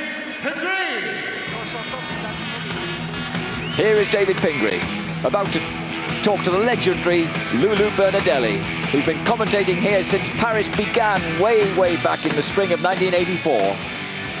Lulu's seen it all, and it shows. Est-ce que vous pensez, vu le niveau, arriver à faire la même chose demain? You've made the hat-trick again. Do you think, due to the level against you, you could do the same tomorrow? Oh, I sure hope so. I'll tell you what, these French guys are going really fast. You know, in that first race, I hope nobody got mad, but it was just some tight racing. You know, we were all bumping a little bit, and if anything happened, it was unintentional. So the crowd here at Bercy is great. I love Paris, and hopefully tomorrow night's racing will be just as good. Oui, j'espère réussir à faire ça demain. Il y a beaucoup de pilotes français qui ont David Pingree very sensibly apologising for flattening a Frenchman during his first race victory tonight. It's always a good idea to keep on the right side on this. It's always a good idea to go on the right side of this crowd. He's learnt that lesson well. So David Pingree signs off with, so far, 4 out of 4. An absolutely clear-cut 4-win package. Now we'll be back for further action from the 250s, the main men of this World Championship Series, in a few moments. Join us then, as of Jack Bernicle saying, see you in a few moments. Formula One on Eurosport with Ford.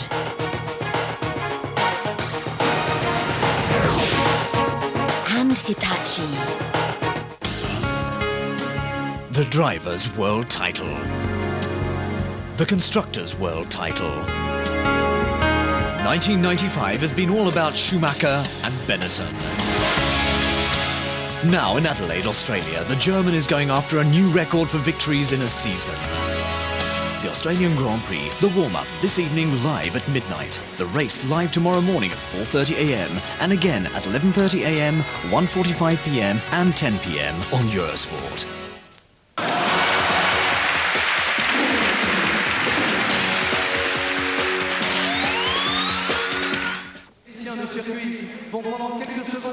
Welcome back to Paris Bercy, the great Palais Omnisport, here in the capital of France, where we're waiting for the final of the World Supercross Championship, second night here. We had one night in Barcelona last week. We had the first night in Paris here last night. Tonight, we're waiting expectantly. Is it going to be another dominating performance from American Supercross champion Jeremy Showtime McGrath? Or could Larry Ward, Jeff Emig, or even the revitalised Michael Pichon, the French home hero, spring a surprise? And of course there's always our own Jamie Dobb. Jamie qualified 4th in his semi-final, the 23-year-old from Ripley in Derbyshire, whose family is here watching him tonight. He qualified 4th place in the first semi-final behind Michael Pichon. They were followed by the Honda of Troy teammate of Dobbs, that's Mike Brown from Tennessee, and in 3rd place Thierry Boom Boom Bettis, another Frenchman on a Honda. Now the second semi-final was won by the 3rd Honda of Troy team member here. Honda of Troy are the leading Honda dealer in the USA, and they have a team backed by Honda over there. Mike Craig, their 3rd rider, won the semi-final, ahead of number 11, Chicken Matazovic, the Kawasaki veteran who's won the Championship of Japan this year. 3rd place went to the reigning World 250cc champion, Stefan Everts, who has now decided, incidentally, that perhaps coming up to 23 years old, his dream of racing in the States is not really a practical one. He should have done it when he was younger, and he'll never really make the grade as a supercrosser. So he's looking to win more world championships, like his great father, Harry Everts, who was 4 times the world champion in the 1970s and early 80s.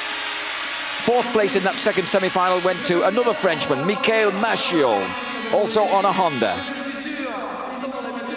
The last chance, incidentally, saw a surprise victory for an absolutely elated David Aviles, the Spanish 125 motocross champion on a Kawasaki, and he finished ahead of Jeffro Emig, the American who's gone from Yamaha to Kawasaki and is in fact having his 2nd ride on a Kawasaki here at Bercy, having failed to qualify in Barcelona last weekend. He was so upset at that, incidentally, that he rang up his friend Jason Bonham, son of the former drummer of the great rock band of the 70s, Led Zeppelin.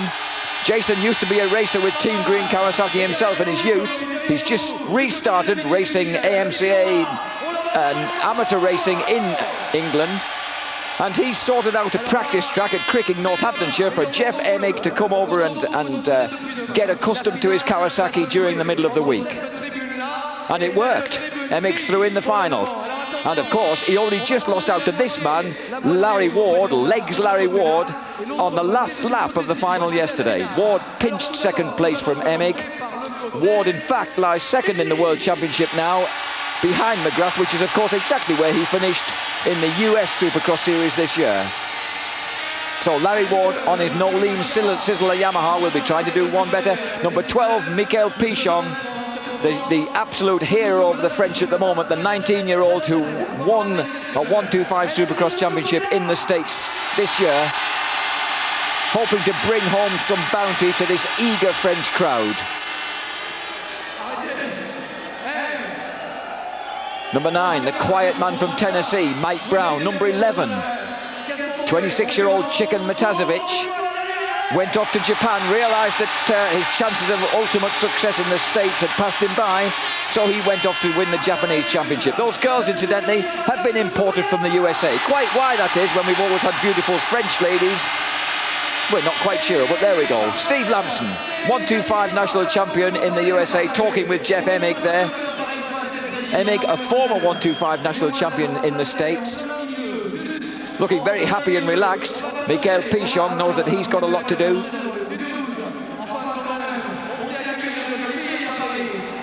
On the team Splitfire Kawasaki, we think that Pichon is going to come back and race the World Championships again in Europe next year, rather than stay across in the States and build on his success. Incidentally, in the audience tonight, talking about building on French success, the extraordinary Jean-Michel Bayle, who went over to the States in 1991. He beat the Americans on their home soil in all their national championships, an amazing feat which no American has even ever achieved before in 1 year, nor since. Bayle, of course, is now road racing. He's 90% certain, he was telling me earlier, that he's got a ride on a Chesterfield Yamaha in the 500 Grand Prix with Wayne Rainey next year. That's good news. His eyes sparkled with joy at the prospect. Quite remarkable. The only man who's really gone in recent years from stupendous success, probably the greatest ever motocrosser and supercrosser to become a top-line Grand Prix road racer, and he's done that in the space of 2 years. This crowd, of course, remember him fondly. A few years back, Jean-Michel Bayle came here when there were 4 nights. In 1990, there were 4 nights here at Bercy. Bayle won 3 of them on the trot. The only man who's ever won 3 finals in 1 year at Bercy. Jeremy McGrath, of course, is looking to do the same. He won last night. He seems very, very confident he can do it again tonight. Let's wait and see how showtime goes on. He's certainly relaxed and confident. Enjoy the show. Here's the Popcorn Girls from the States.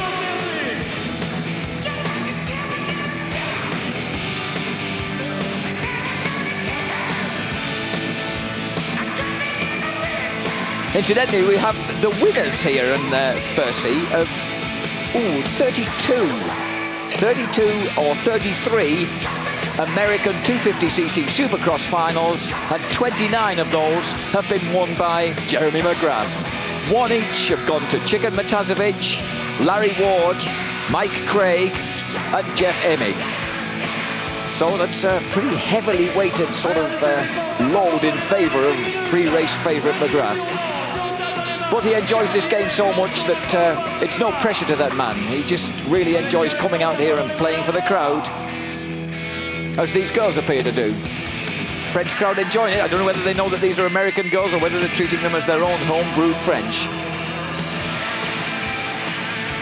This sport, incidentally, started way back in 1972 in Los Angeles, when the Americans decided that the best way to promote motocross, and a sport in which they'd been thrashed up until then by the Europeans, was to haul it into stadiums and try it there. So they tried it in a stadium at Los Angeles in 1972, and it was won by a tubby 16-year-old called Marty Tripes on a Yamaha. And that was the start of something pretty big, because by 1974 they had a Supercross championship. The 250cc championship was won by a Dutchman, Pierre Karsmakers, on a Yamaha, which shows that the Europeans were good at it then. And there was also a 500cc class for the Monster Open class bikes, which was won by a Husqvarna, ridden by an American, Gary Semix.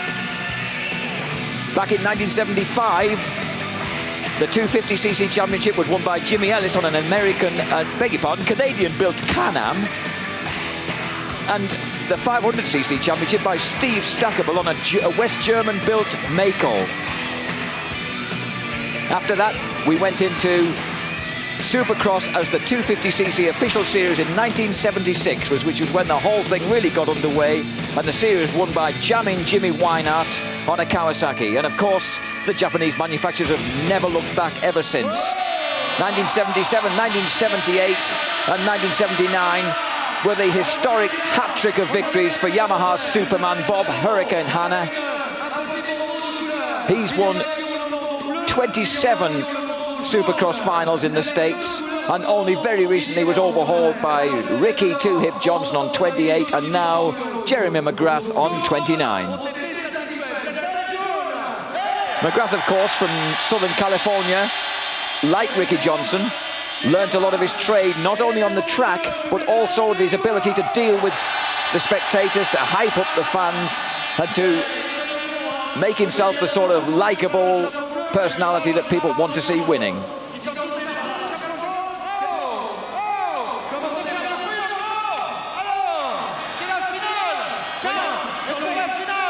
This is Lulo Bernardelli winding up the crowd prior to this this final.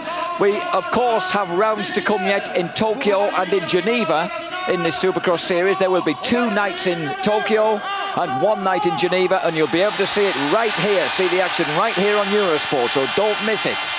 We'll keep you posted when it's coming up. These guys will also be racing in Osaka, and some of them will be going on to race in Genoa in northern Italy, on one of the oldest established of the European Supercross series. Genoa started in the late 70s, and that is indoor in the Super Bowl, rather similar to this dramatic stadium that we have here at the Palais Omnisport in Bercy. Sometimes they fill this arena with water, you know, and they have jet skis on it. Sometimes they have tennis in it. Sometimes they have basketball. Anything goes here at Bercy.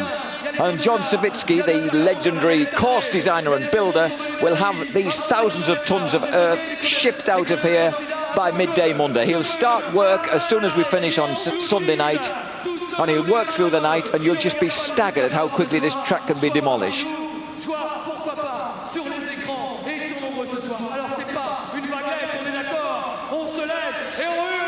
Incidentally, McGrath won the US Supercross Championship in 1995 with 10 victories, despite the fact that he did not start the last round in Las Vegas, because he and 4 other top factory riders refused to race after a massive electricity failure cut all the lights. And although the organisers might just manage to set up a temporary generator, it was so dark that they felt it was really dangerous, and they protested by not going out and riding. This, of course, had mixed results. I mean, the crowd weren't entirely happy, because other people like Larry Ward felt that it was perfectly possible to go out and ride, and Larry, of course, was defending his second place in the Supercross Championship. No one could catch McGrath, so it was no problem to him not to ride.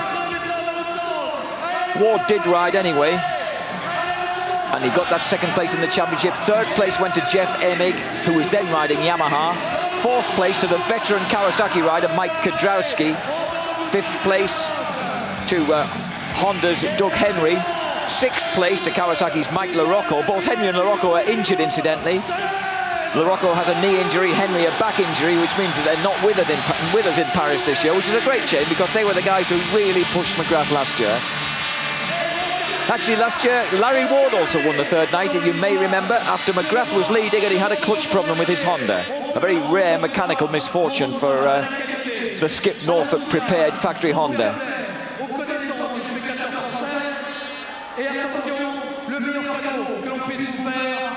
Somewhere in the gloom there, number 6, Larry Ward lining up against that man McGrath with the blue and yellow number 1 plate from America, the US Supercross champion for the last 3 years.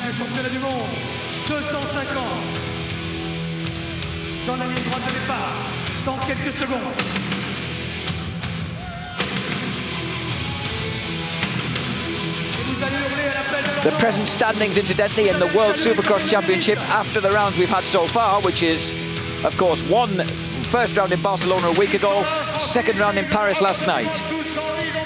Total score, 20 points for a win, means 40 points overall so far for Jeremy McGrath. Second, number 6, Larry Ward, who scored 15-17 for 32, which gives him 2 points advantage over the 125 national champion, McGrath's Honda teammate Steve Lamson from Riverside, California, on 30 points. Fourth place, Ryan Rhino Hughes, twice on 11 points for a total of 22.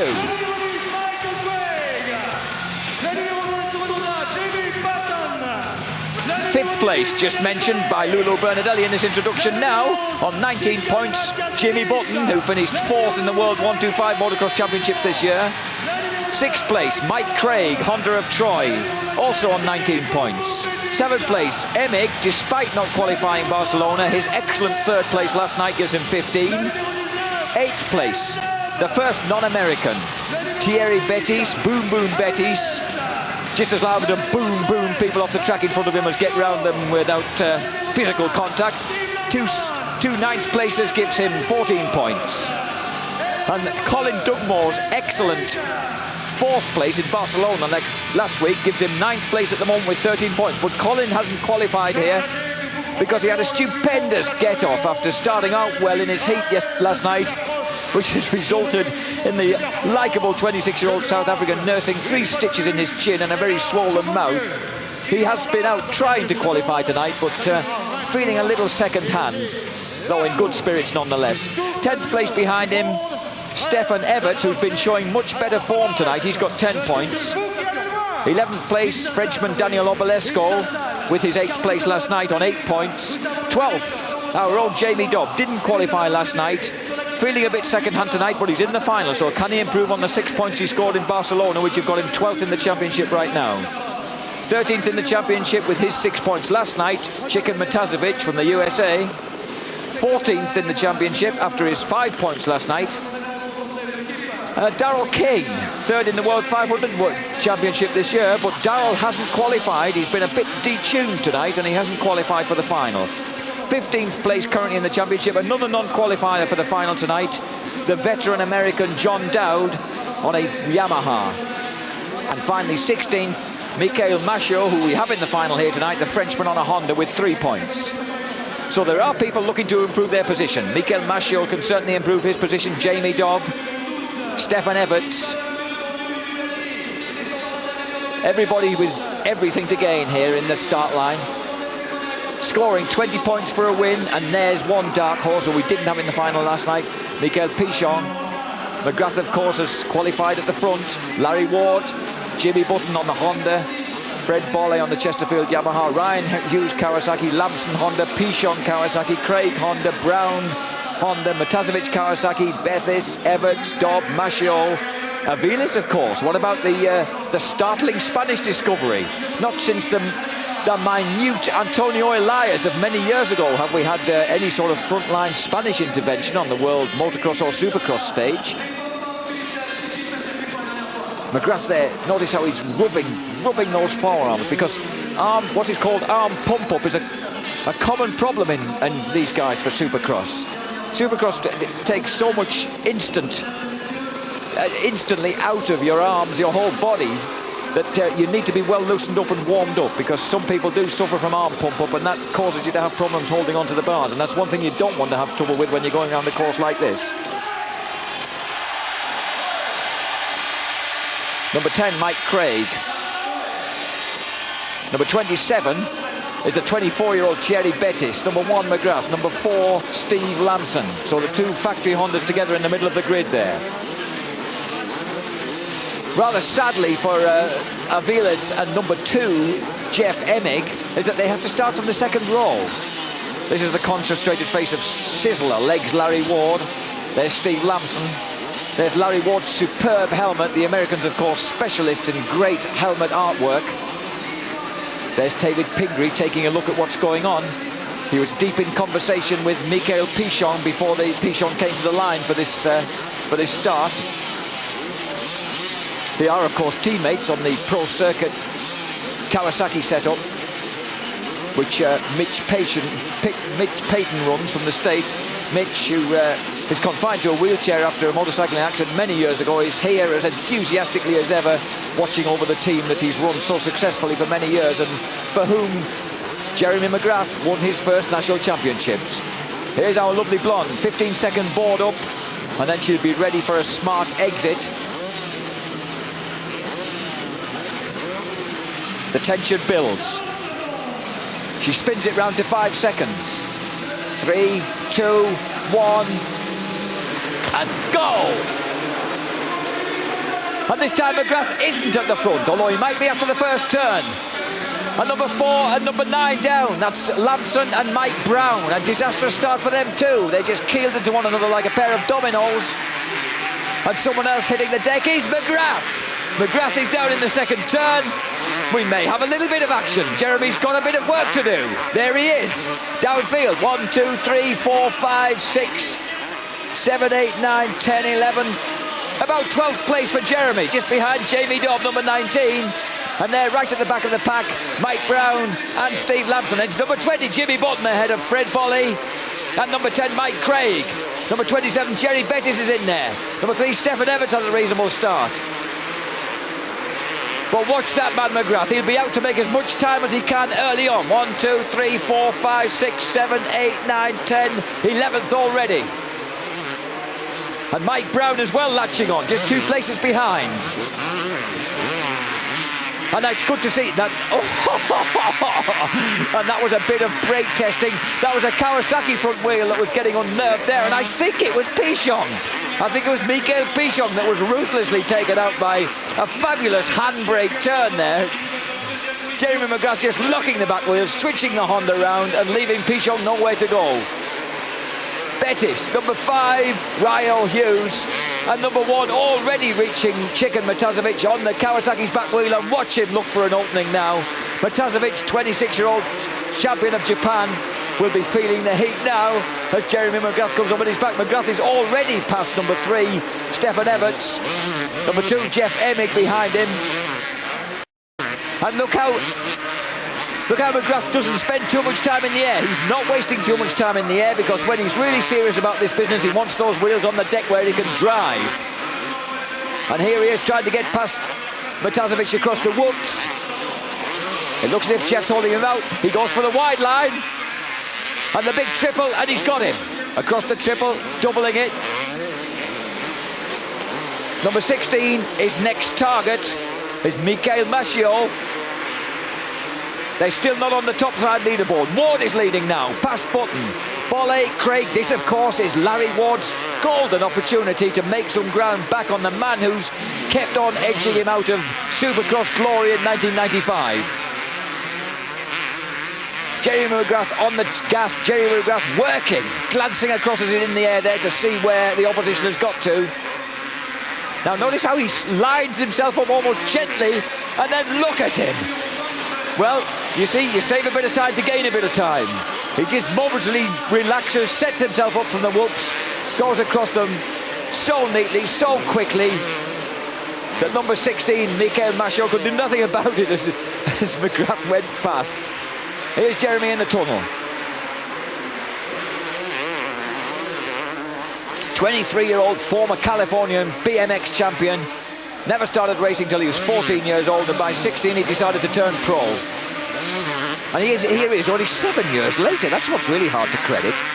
And he just flicks his tear-offs in mid-air over the tabletop, takes the tight line again, lines himself up, wheelies, a beautiful technique as he wheelies himself across the initial 3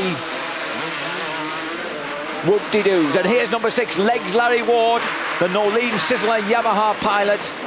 And he's making a bit of ground. What Larry's doing is getting as much ground as he can between him and the rest of the pack. If he can make sure that he's got real airtime between him and McGrath by the time, and if McGrath gets to second, then it'll be a huge advantage. Third place at the moment, Fred Bolle behind Jimmy Button. So Snapper Button is there, number 20 on the Magic Bike Honda, racing out of Italy. Number 18 on the Chesterfield Yamaha is Fred Bolle, signed up for the official Kawasaki Works team for the 250 Motocross World Championships in 1996. Jimmy Button. Fred Bolle keeping the crowd on their toes, not making the triple, but still in there in third place. There goes Frederick from Marseille and deep in the south of France, 21 years old. Number 10, Mike Craig still in there, Rhino Hughes. And behind them, the ever-threatening figure of Jeremy McGrath. He's got 20 laps to do something about this. Craig takes a quick glance behind him. Was that a yellow flag going out? We don't know. Oh! And that was Rhino Hughes. That was a savage but clean pass on a start with Mike Craig. And we see him far more of this because this track has just been loosened up that couple of seconds. Here comes the blue plate all over the back of Thierry Bettis, and it is McGrath managing the tight line but not managing the triple. That's the drawback of taking that tight line. 3 doubles instead of 2 triples, and that meant that Bettis got away from him a few moments again. Even Jeremy McGrath can't get away with it every time. Thierry Bettis, the 24-year-old, is doing pretty well. What he is doing is a lot of favours to the likes of Larry Ward, allowing all the time precious seconds for Ward to keep extending that lead. Number 2, Jeff Emig, has been attempting to follow McGrath through and making a pretty good job of it. He's on there. It's a few seconds adrift, but doing well. Now, McGrath tries again across the whoops. But Bettis is a notorious blocker. Jeremy didn't quite clean him out then, but he did stop him. He stopped him getting the triple in. Bettis, as I say, boom, boom, Bettis, great at using a lot of track. I've seen some very angry people after motocross Grand Prix, like our own Mark Eastwood, having suffered at the hands of Thierry Bettis out on the track, and here he is using every inch of Paris Bercy now. This really is a very, very important period in the race for McGrath. McGrath desperately needs to get past here.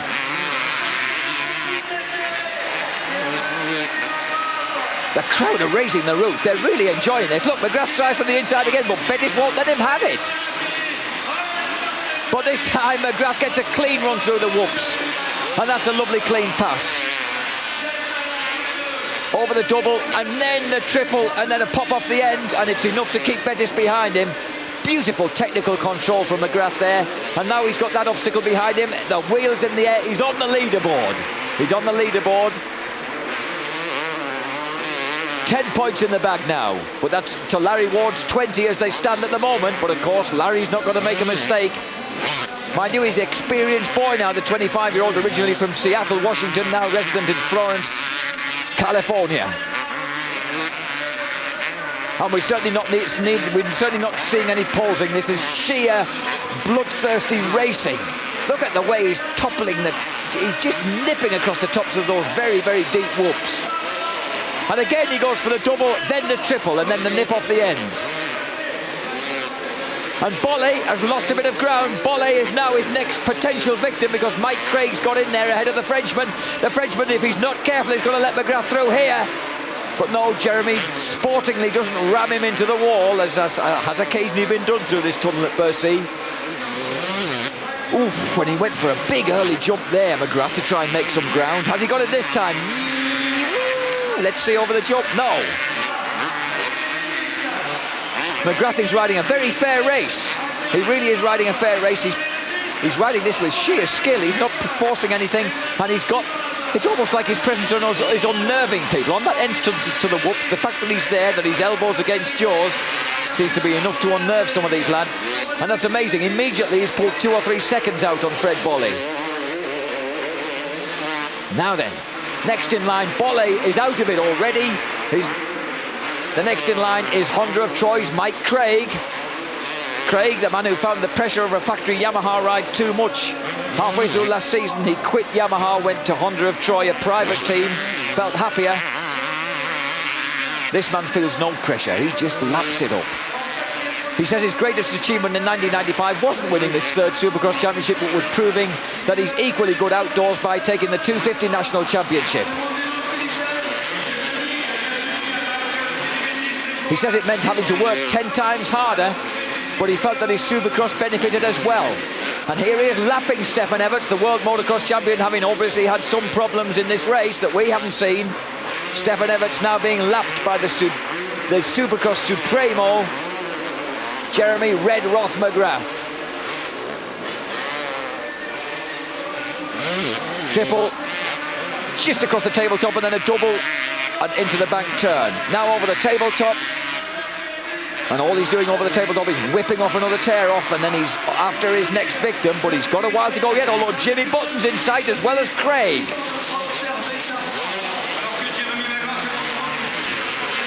All the time, it's fractions of a second. As he says, it's the focus and the concentration. But look at the gap.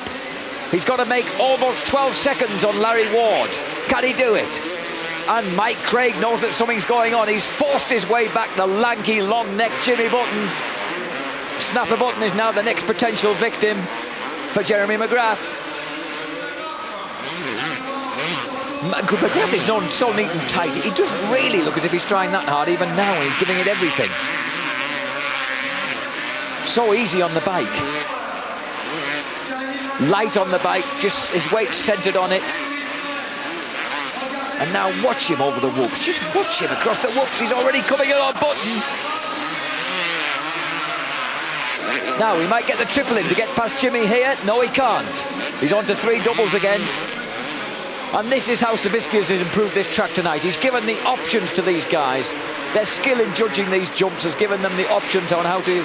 And number 2, Jeff Emig, making use of those options. Now through to a really excellent 6th place because, you know, having fed the qualifying Barcelona last week, he's gone over to England, learned how to ride that Kawasaki at Crick in Northamptonshire, and come back to Bercy, and he's doing the job. At Crick, incidentally, apparently he found some absolutely staggering jumps to enjoy.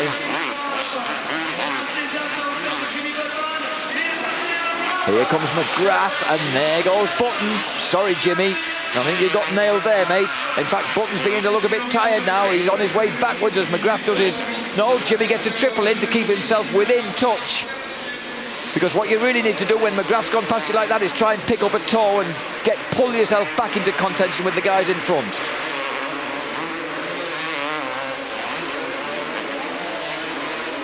McGrath, snap a button. Honor of Troy's Mike Craig is there ahead now. Next man on the list.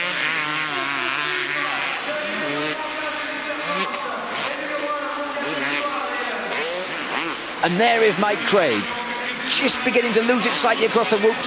See how accurate, absolutely straight line. Does a 3 drop across the last 3 whoops, drops in, doubles, and then triples. Ooh.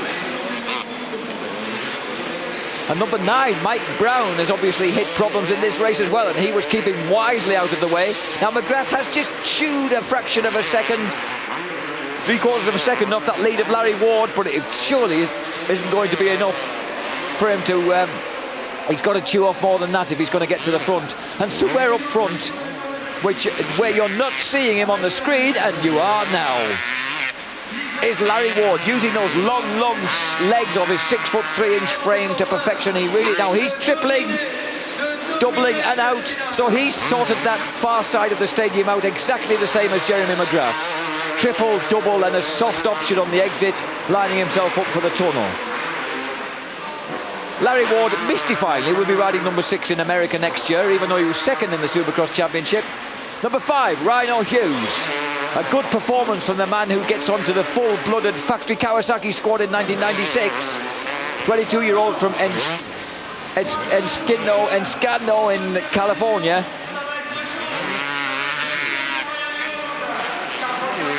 Three tours to go, 3 laps left for Rhino Hughes. Looking pretty solid in second place now. He's lying 4th in the championship at the moment, so it will do his chances of improving that position no harm at all. McGrath is through though. With 3 laps to go, he's through to 3rd place. And suddenly, that 2nd place of Rhino Hughes doesn't look quite so safe. Again, tight through the hairpin, 2 doubles, 3 doubles from Jeremy McGrath this time. He's loving this track, he's playing games with it. He says he's enjoying it much more tonight. Certainly looks as if he is. Probably enjoying this race much more, actually, rather than being sat at the front feeling apologetic about making it boring. He's had to really work. And there's Rhino Hughes. So he's got the length of this middle section to get 2 laps to go. There's Rhino on the middle of the whoops.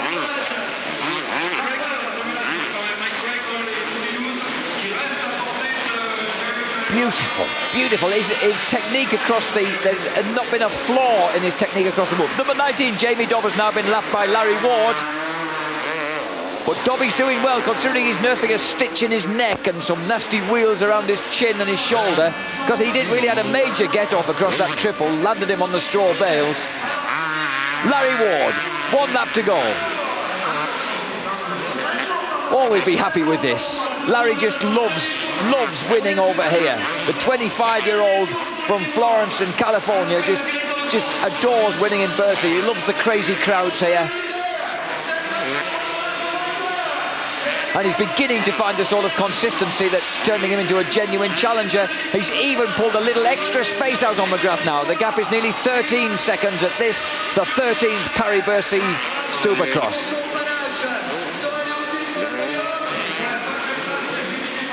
Can Jeremy see Rhino Hughes in the tunnel yet? We don't know what the gap is out there in the tunnel. As Larry Ward emerges back into the arena, checkered flag in sight. It looks to me as if Jeremy McGrath's going to have to be happy with... Way! Arms aloft. There's the victory that Larry Ward wanted. He'll be absolutely ecstatic about that. Rhino Hughes celebrates in a different fashion. And here's Jeremy McGrath after a great ride through the field. And he doesn't give it. He's not too pleased with the fact he hasn't won. But what can you expect? That was a pretty fine ride from about 12th place through the pack. And it means that McGrath will now have... And there's Steve Lamson. Steve Lamson coming across the line. We're not sure in what position. McGrath will now have 55 points in the championship, which means there's nothing wrong with his lead. Although it does mean his lead is actually down to 3 points, because 20 points on top of 32 by my mathematics is 52 points for Larry Ward, which means he's only 3 points off the lead. Rhino Hughes gets 17 points for his 2nd place. Excuse me while I do some extremely hurried mathematics, which put him on 39 points. And here's Larry Ward, vanqueur of Paris Bercy. Larry invariably pops wins in. He's been popping them in since about 1989 here in Paris Bercy. He never manages to get more. Jean-Pierre, the dear, amiable old drunk of Dunlop, gets his congratulations in there. And here we have a last glimpse of the getaway with Mikael Pichon. And there is the misfortune that struck McGrath and gave us such a superb race. It only takes a little nudge like that to put down the best supercrosser in the world. There's number 4, his teammate Steve Lamson, but the man who did the winning is Yamaha's number 6, Larry Ward. And there he is, clean shaven now. He's been whiskered for many years. 6 foot 3 inch. And a very, very happy 6 foot 3 inches of Seattle, Washington, now resident in California. Nobody is able to go and catch you. Well, you know, sometimes. I was real glad when I got that started. I looked at, tell you the truth, I was looking for Jeremy. Now this man could always win from the front. We'll have more of this superb action for you tomorrow night, so join us then. This is Jack Burnicle saying goodbye from Larry Ward and Paris Bercy and the World Supercross Championships for this evening.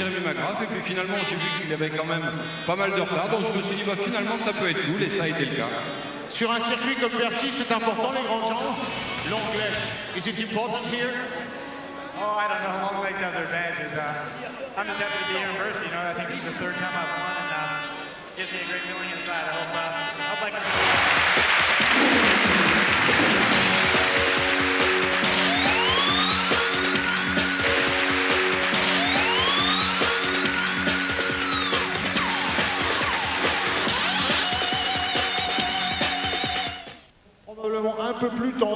Good evening and welcome to the 4th round of the World Supercross Championships here at the magnificent Palais Omnisport in Bercy, which is on the fringe of Paris.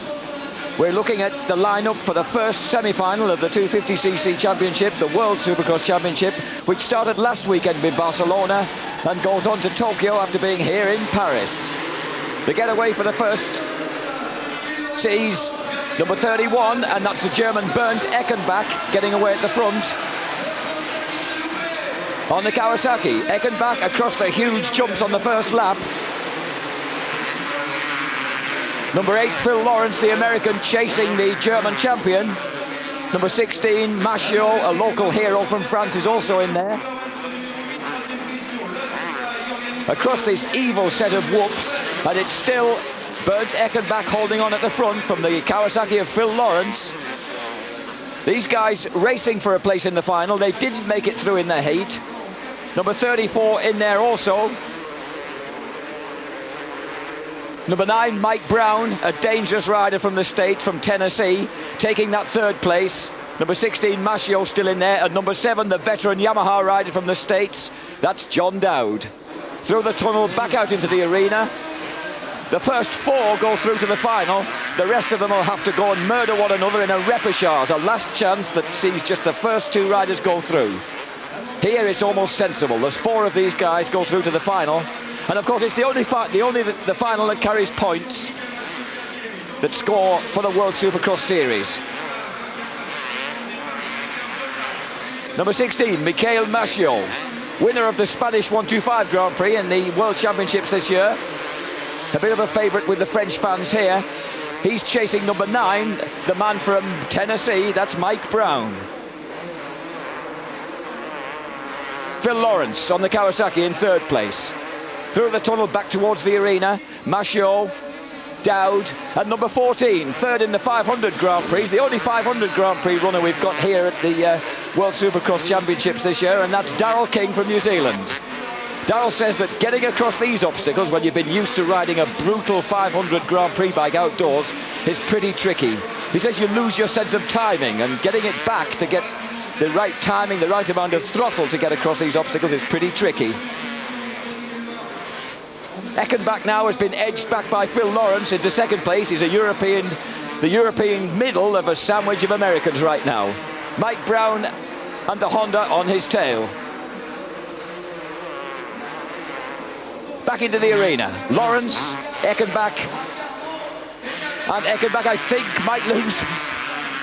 Just slightly chickening out, I think, as Mike Brown threatened a bit of a block pass there, and Bernd thought better of trying to challenge him. So Brown goes through the second. Mike Brown, he's one of the few people who believes that Jeremy McGrath, who's leading this championship, the reigning US Supercross champion, can actually be beaten. He says it won't be easy, but it's always a possibility. You've got to think that way. Eckenbach now third, but that's sufficiently good position to qualify in at the moment. Dowd and Darrell King are the people who aren't making it through. Darrell actually threw away a really good, comfortable fourth place on the last lap of his heat.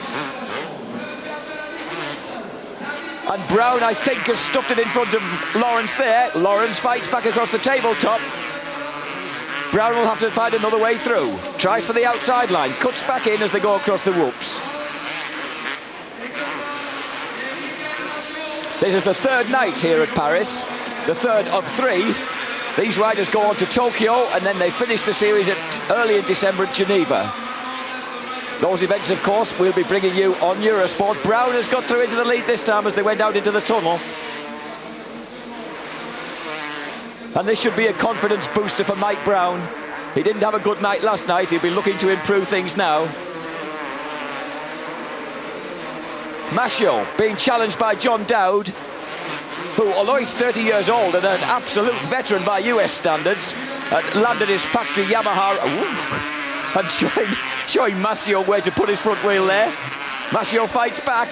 The crowd are getting pretty noisy here. They want Mascio to keep that place, but I think he's lost it. John Dowd, 30 years old, didn't start racing till he was 21. Yamaha have tried to get him into this Supercross game at a relatively elderly age. He finished 7th in the US Supercross Championship this year, so he's adapted pretty well. And he also finished 4th in the Outdoor National Championships for 250 machines. That's number 7, John Dowd. Presently lying third behind this man, Mike Brown, and this man, Phil Lawrence. Incidentally, the European Challenge has been rather savagely depleted, I'm afraid, here. In the first heat, Francis Frederick Bollet, challenging for the lead, crashed hugely off the triple jump and broke a collarbone. And we'd already lost another French hero, Mikhail Pichon, who's got a virus which is sapping him of energy and is sending him off to hospital for tests tomorrow. And finally, the World 250 motocross champion, Stefan Everts of Belgium. He has, as Mascio steams past Bernd Eckenbach there to the delight of the crowd. Stefan Everts broke a toe yesterday, so he simply can't get a boot on to ride today. Otherwise, he probably would. So Mascio is okay. Mascio's through to 4th place, and now it's Bernd Eckenbach who's lost out on that direct qualification to the final.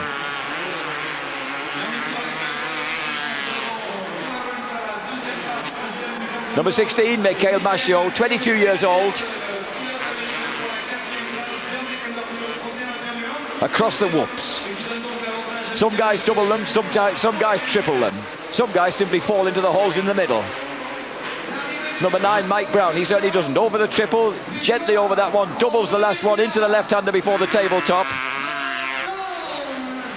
And that's a victory for the man from Piney Flats in Tennessee. Started racing at 13, which is as soon as his dad Bernie, who raced himself, would allow. So there's a victory for Mike Brown, through to the final along with Phil Lawrence, John Dowd, Mikhail Mascio. Messrs Eckenbach, Lanza, Lambert and Nielsen have to go and look at the last chance repechage. The second semi-final, rather surprisingly, features Jeff Emig, who finished such a tremendous third in the final on Friday, and that's number 2 on the Kawasaki. But it's number 17, former 125 world champion Pedro Tractor from the Netherlands, who momentarily gets his nose in front. But Emig is there. Also featured, even more startlingly, is number 1, the blue plate of US national champion Jeremy Red Roth McGrath. Jeremy crashed on the first turn in his heat and restarted so far back he spent his time showboating, just jumping for the entertainment of the crowd, absolutely flying, getting himself into all sorts of glorious shapes, bringing the house down. Racing didn't come into it, that was just pure entertainment, and then here he is now out to qualify in the semi-final. That's number 1 with the blue plate, presently behind number 20, Jimmy Snapper Button, and number 2, Jeff Emig. Number 2, Emig, Button, number 1, McGrath, 15, Frederic Veal. So one of the French guys is in there. There is still some European challenge left. It is a bit depleted, but it's still there. And there's Fred Veal, trying to keep in touch. Someone in the background there definitely not keeping in touch as they piled off the double. And it's these whoops where McGrath really shows his class. McGrath and Emig, it was number 26 who went down. Looks as if he's okay, and that's David Aviles, who is the 125cc Spanish champion, who rode very well last night. Number 1, McGrath, all over the back of number 20, Jimmy Button. Jimmy finished 4th in the 125 World Championships, having come to Europe for the first time this year. And he's reckoning on returning to the... I don't know whether he'll be riding for Magic Bike Honda, which is the Italian team he rode for in '95, and who he's riding for here, obviously. But he's certainly determined to stay in Europe. Emig leading Button, leading McGrath, taking the tight line onto the whoops. McGrath is so smooth, skims across the tabletop. Jimmy not quite as smooth, he had a... Oh, and that's the McGrath version of the block pass. And that certainly put paid to Jimmy's chances of staying in second place. I was going to say Jimmy had a terrible crash on the whoops in his heat. It's good to see him out here in such good-looking fettle now, because he was laid prostrate for some time after flying over the bars after really digging the front wheel in. Because racing in Europe, of course, he doesn't get the opportunity to keep tuned into Supercross the way that McGrath and Emig and the other resident homeboy Americans do. They race Supercross for a solid 6 months at the beginning of every year. Emig nearly 1.5 seconds ahead of McGrath at the moment. It could just be that Jeremy might let him stay there, because really there's no point in going for the win. He's comfortably qualified. He's already doing more racing than perhaps he wanted to. Here he is, the 23-year-old McGrath has won more Supercross finals in the States than anyone else in history now, 29 to his name. Jeff Emig, just in front of him, a very fine rider, has won 1. That's the terrifying difference between these friends and rivals. Emig has recently signed for Kawasaki. He rode for them for the first time at Barcelona last weekend and failed to make the final. But he's explained to me that what happened was the box of special spare parts, the factory forks, rear shock absorber, engine parts that were going to be fitted to the standard bike for him to race in Barcelona got lost. They didn't arrive till Sunday evening when the event was all over. So he rode what he described as a pretty dire box standard Kawasaki and struggled with it, to say the least. However, having gone over to practice at Cricking, Northamptonshire during the week, he's got used to the bike and he's feeling a lot better, as is Frederic Veal, number 15, who's nipped through to 3rd place ahead of Jimmy Button. This is always guaranteed to absolutely cause mayhem amongst this French crowd. Terrific roar as Frederic Veal plunges back into the stadium in 3rd place. The fact that it's a heat or a semi-final means nothing to these people. 14,000 of them packed into this magnificent stadium, and they just like to see Frenchmen up near the front.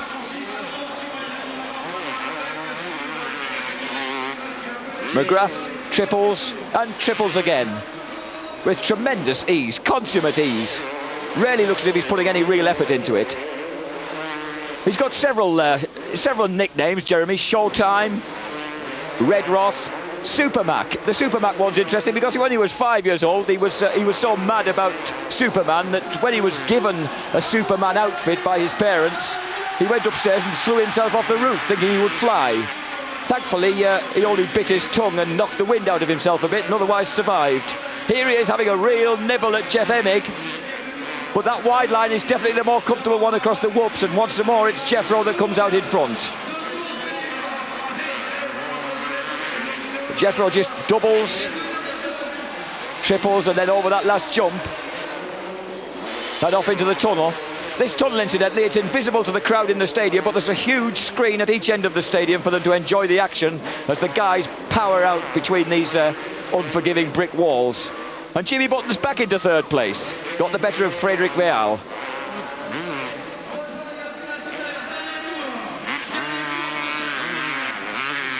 One lap to go for Jeff Emig and Jeremy McGrath. At least this outing gives the crowd a chance to see McGrath again, because anyone who gets the front four in their heat simply goes straight through to the final on the system that's being run in the World Championships now. McGrath, 23 years old, twice the West Coast 125 Supercross champion, and he's definitely taking a rest now. He's leaving this victory to Jeffro. And let's see a little showboating over the jump, Jeffrey. Thank you very much. That'll do nicely. And here's showtime. Wrapping the bike inside out above the checkered flag. And third and fourth places to Jimmy Button and Frederick Veal. Rejoin us in a few moments. We'll take a commercial break, and then we'll be bringing you some of the red-hot action from the kids on the 125s.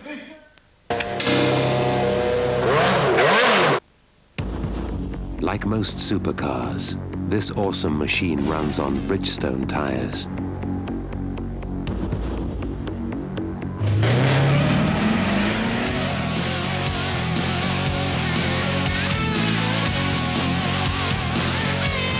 But even at top speed, this car can't test Bridgestone tires to their limit.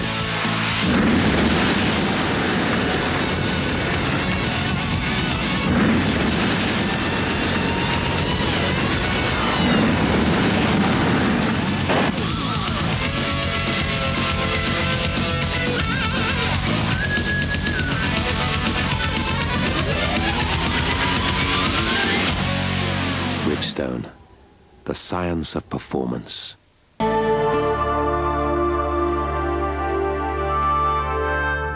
I'm a direct person. I say what I think. You have to have a passion about wine, otherwise get out the business. Wine is a product that lives in sheer poetry, romance, excitement. One bottle of wine is very, very important. I don't want wine that's due for New York ending up in London. One bottle can mean to us 5 years' work. It can mean 30, 40,000 cases. They haven't failed me yet. That's why I work with them. We trust them implicitly. I wouldn't work with them if they didn't have the passion that I have about my business. And I trust DHL that when they undertake a job, they do it.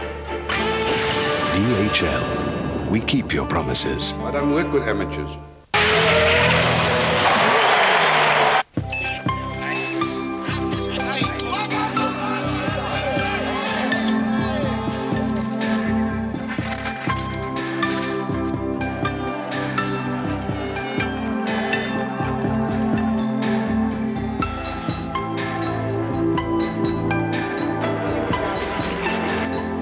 The 1995-96 winter season is brought to you by Warsteiner, partner in the Eurosport team.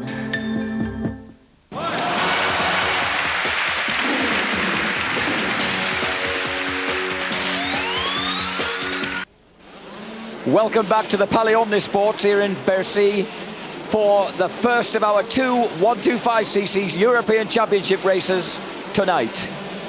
So far in Bercy, the last two nights, we've had a clean sweep. 4 out of 4 for 20-year-old David Pingree. Number 3 on the Kawasaki, just getting squeezed out, but I think he might make it round the inside. As number 9, the Englishman Ryan Vols gets pushed right out into the bales.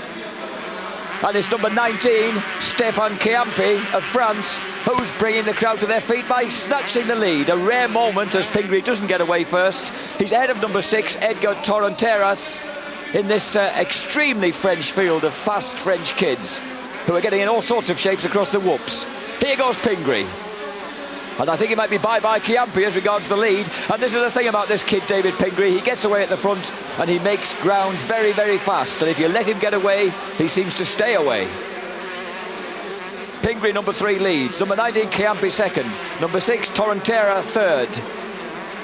Now, West Championship leader, Sebastian Tortelli, number 1, he's in there in 4th place. 4th place for Tortelli. He's presently leading this championship, having won in Barcelona, but he's definitely been feeling a bit second best to the American visitor during these few nights in Paris. Number 5, Stefan Roncada, is also placing well there. A brilliant, brilliant 16-year-old kid who we've really seen feature strongly across this weekend. The crowd are loving this. They really are lifting the roof off as these French lads have a go at one another as well as anyone else. And there's Tortelli snatching 3rd place from Chiampi. Beg your pardon, not from Chiappi, from Torrentera. Chiappi's still in there on the Honda, the red Honda in second place. Number 1, Tortelli, championship leader, lies third. He finished third in the 125cc World Motocross Championships. Number 5, Roncada, has come through ahead of number 17, Serge Guidetti on the Honda.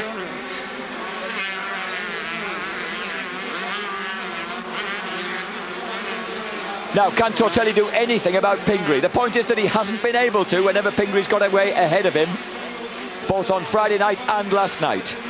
Can he do anything about him tonight?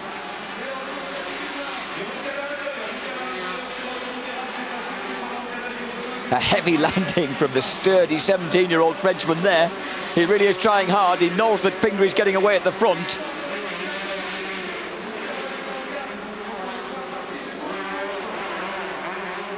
These 125s have been providing some of the best scraps here in Bercy as the engines scream through the tunnel, burst back out onto the arena.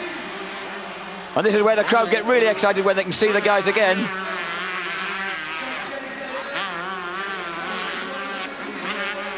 This is not a sort of relaxed riding style when it comes to indoor supercross, where Sebastian Tortelli is concerned. He gives it everything, and so does Chiappi. He certainly gave it everything then, but it's just that he'd left the bike behind. So Chiappi drops out of his second place. Looks as if he's okay, but he's losing an awful lot of time because this packed midfield has gone streaming past him. Oh, and he must have knocked the breath out of himself as he chested the bars then. Chiappi goes down, gets back to his bike as fast as he can, and suddenly Roncada, from that little incident, which badly hampered Tortelli, Roncada is right there on Tortelli's wheel tracks. The amazing Roncada started racing at 4 years old on a 50cc Honda. There's the crowd urging him on. Roncada there, now 16 years old, French junior supercross champion in 1994. Incidentally, at the moment, Tortelli leads from Pingree in this series, with Roncada third. Just 5 points behind. Just 5 points behind Tortelli. Oof. And he certainly cut Tortelli out there. So that's changing things around a bit. So Roncada now goes through into second place. The crowd is loving it. Can Roncada do anything about Pingree? No one has really been able to do so tonight, although David has been generous enough to say that these French kids are fast, and he has been feeling the heat from their pace. Notice the different combinations of jumping that the guys can achieve, either doubling or tripling along the sides of this splendid stadium. That was after the track was slightly altered by American designer John Savitsky, after the first night had proven just a little bit too hairy, opening up the possibilities for people like this. 16-year-old Roncada goes for the big triple, followed by the second triple. Definitely the quick way to do it. Tortelli chasing Roncada. Roncada comes from Chambéry, 16 years old. That's quite incredible that they're going this quick at 16 in such high quality company. And these two have opened up a big gap now over the fourth place man, David Villemine. And number 6 goes down, so that's bad news. Bad news for some of the 6, Torrenteras and his Kawasaki, who was in the reckoning early on. Someone else just exiting the hay bales in the background there. These whoops cause a lot of problems. Pingree, you can see, is still about the length of that back straight ahead of these two Frenchmen.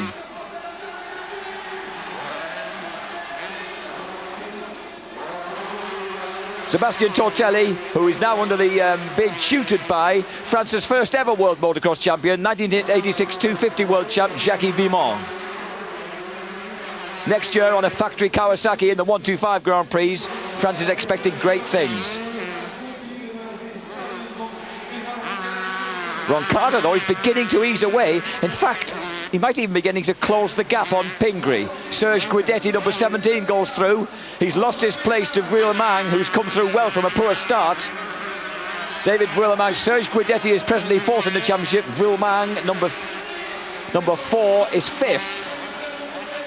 And here they are at it again with number 7, Philippe Dupasquier, also in there, the young Swiss champion on the Yamaha. There he is, Philippe Dupasquier, diminutive 5'2" Philippe, just losing his way a little bit on that back straight. And number 17, Guidetti, makes every opportunity of pulling away. As Jeremy McGrath says, it's a game of not making mistakes. Even small mistakes cost you dearly on such a tight track as this.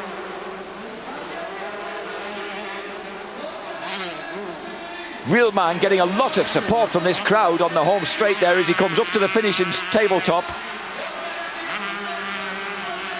Very tall kid, this. He's 18 years old. He first raced when he was 9. Again, a relatively late start, especially if you compare it with Roncada's 4.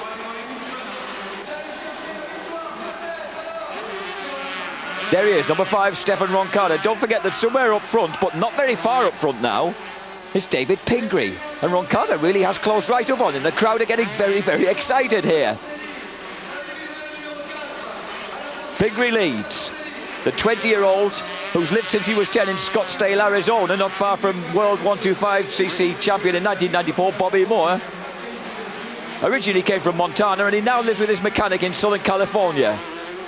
Riding for Mitch Payton's Pro Circuit Kawasaki team, he won the San Jose 125cc Supercross this year and finished 3rd in Las Vegas and 3rd overall in that series. That's number 3. David Pingree, number 5, Stefan Roncada. Pingree is also extremely baby-faced, blue-eyed blonde. Apparently this is due to the fact that he's got Norwegian blood in him on his mother's side. Roncada in comparison looks about 12 years old and is dark-haired. So you've got a couple of real small baby-faced youths, fresh-faced youths in action here. At only 5'7" and 145 pounds, David Pingree says he prefers Supercross because it's more about technique and finesse rather than the sort of guts and nerve required for outdoor racing. There he is, number 3, David Pingree on the Pro Circuit Kawasaki. Number 5 on the Team Elf Honda, Stefan Roncada. Roncada born in Chambéry. 6th in the 16th rather in the World 125cc Championship in 1995. Presently 7th in the 125cc French Supercross Championship. Certainly riding like this, you'd think he would be doing even better. But when they get into traffic, this is where Pingree's pretty neat. When they get into traffic, he tends to make his escape. As soon as 1 or 2 riders around to lap, David seems to manage to make the break, and he's just got a bit more air between him and Roncada now.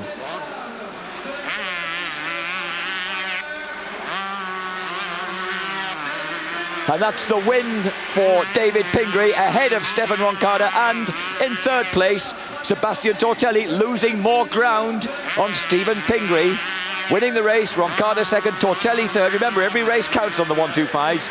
Wielman 4th. We'll be back for the 2nd race in a few moments.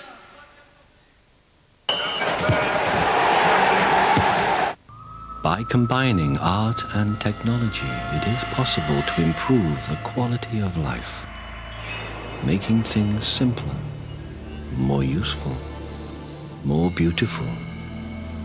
We've designed power and economy into our unique Ecotech engines, created electronic traction control for unbeatable handling.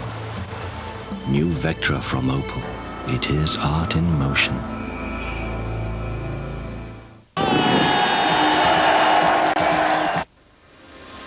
He's Italian, he's a carabinieri, he won the World Skiing Cup last year. Who is the mystery champion? If you have the answer, you may be the lucky winner of a superb colour screen camcorder. Lucky runners-up will receive Eurosport caps. To play and win, call the Eurosport hotline now.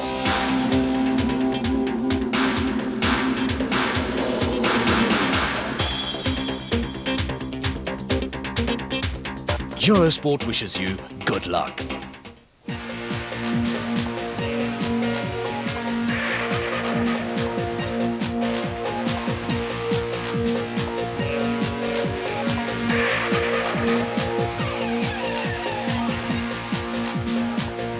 Incredible action, outstanding scenery, the thrills of speed.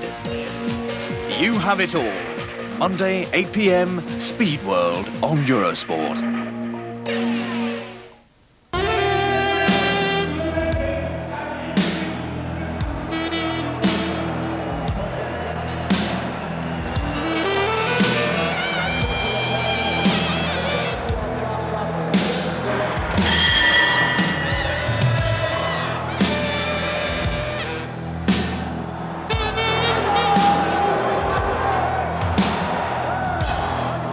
racing. Tuesday 10 p.m. on Eurosport.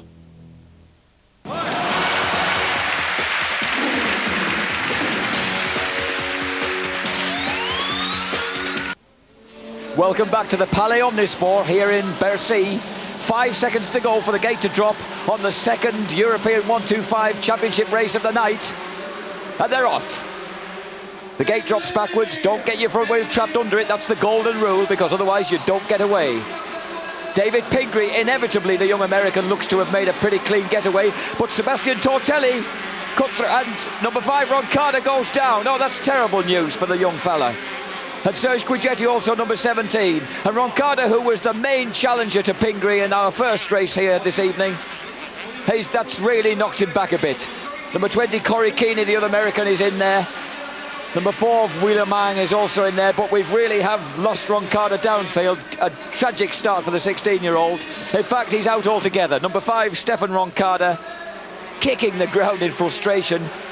But what has happened after a rather fine blocking move in the second turn is that Sebastian Tortelli has finally got away in front of David Pingree. Now the question is, can he keep it there? Number 20, the other American, Corey Keeney, on the Yamaha is third. But Sebastian Tortelli must be so relieved to actually have a bit of clear track ahead of him. Here he goes, muscling the Kawasaki round in the only way that he knows how. He finishes these races in bucketfuls of sweat, in contrast to the neat, tidy little Pingree in second place. Number 4, Wheeler-Mang, is also in there in fourth on the Kawasaki. He could be the danger man in this race. He came a long way from a bad start in the first one and has shown some real class during the last 2 nights. And number 3, Pingree, really hanging off it there. That wasn't so much finesse and technique as sheer guts and courage, I think, David. Number 11, sliding in 5th place now, Tony Beig, another of these startling young French boys who keeps popping up here, getting in a good result, getting in a good ride. Wheeler-Mang with that astonishing style of his, long, leggy boy. Getting the Kawasaki flat, pancaking it in pursuit of Corey Keeney. And turning very neatly inside of him across the whoops. Keeney fights back though, but not quite. The whoops get the better of him. Wheeler-Mang recovers, he's through into 3rd place. And fires up the crowd with a flick of the arm, as if to say, how about that then? And they're well excited. The crowd are right baying for blood now. They've got Tortelli in the lead, they've got Wheeler-Mang in 3rd place. They've seen David Pingree, the young American, dominating these races for the last 2 nights. To actually see a Frenchman in the lead is great news for them. A lot of support along this side of the stadium for David Wheeler-Mang. Wheeler-Mang is 18 years old, comes from Berre, had his first race at the age of 9. 7th in the Motocross Elite Championship of France in 1995. And he's presently 2nd in the French 125cc Supercross Championship. Oh, and Tortelli has dropped it. Tortelli goes down, he's handed the lead to his great rival, and in fact, his lead in the European Championship will now be in distinct danger.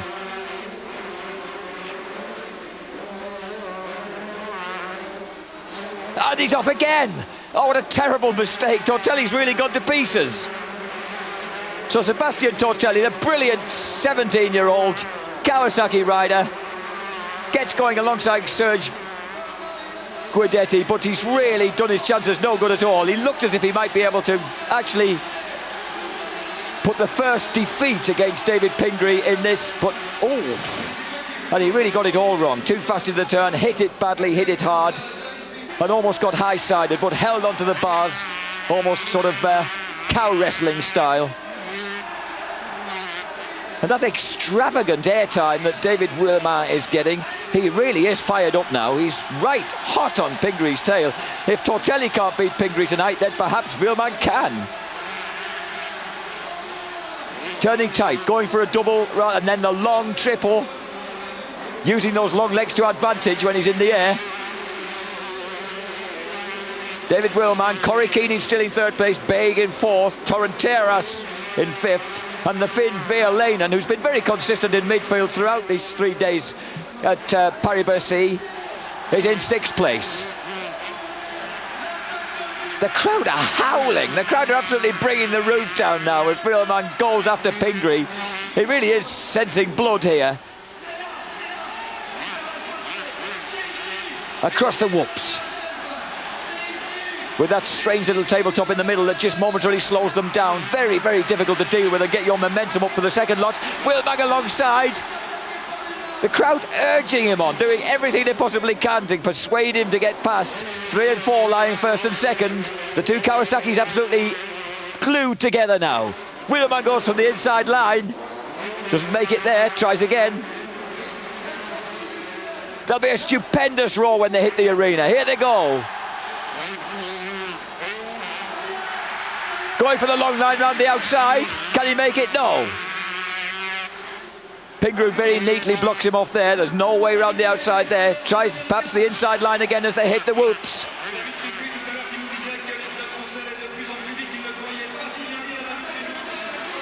Goes for the inside again, and this time gets the block pass. And that's enough to slow David Pingree down as they head off over the triples. He can only double them.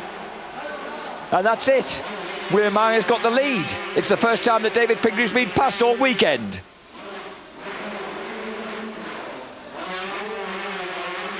The crowd will just be waiting to greet Wheelman as he comes back into the stadium. Here he comes, and here they go. Number 4, Wheelman. Number 3, Pingree. But I don't think Pingree will let this go easily. He knows that about 4 years ago, the great Jeremy McGrath came here on a similar Kawasaki Team Pro Circuit, Kawasaki to this, and whooped everybody's backsides in the 125s. He'd love to do it right the way through the weekend himself. He's coming back. Certainly not giving up easily. Winner of San Jose 125 Supercross this year, 3rd in Las Vegas, 3rd in the championship overall. He was invited over by organiser Xavier Oudouard, so that Xavier said that there was something to measure the young Europeans by. And David has certainly proved a pretty healthy measurement this 3 nights in Paris. It could be that finally, however, one of the young Frenchmen stamping the gears in there has got the better of him.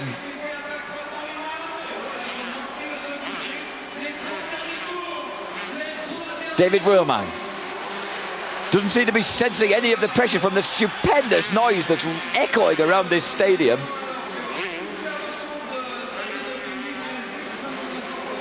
Number 19 getting well out of the way. That's a kindly sensible Stefan Chiampi. Obviously the man who really did a face plant on the whoops in the first race when he'd had a good start. Obviously he's had bother again in the second. Terrific contrast in style here. The great rangy style of Wheelman and the really neat tapped style of David Pingree. 5 foot 7 inches, all 145 pounds of him. The Scandinavian blonde from Southern California out of Montana and Scottsdale, Arizona.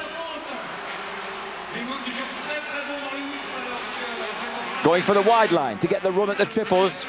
Up he goes, triple the second lot. No, only a double this time.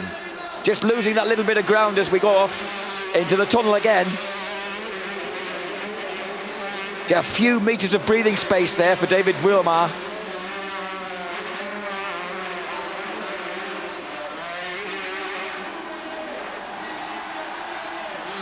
That's tremendous noise again as we come back into the stadium, and it looks as if they're about to lap the European 125cc motocross champion. That's Marco Stolman from the Netherlands.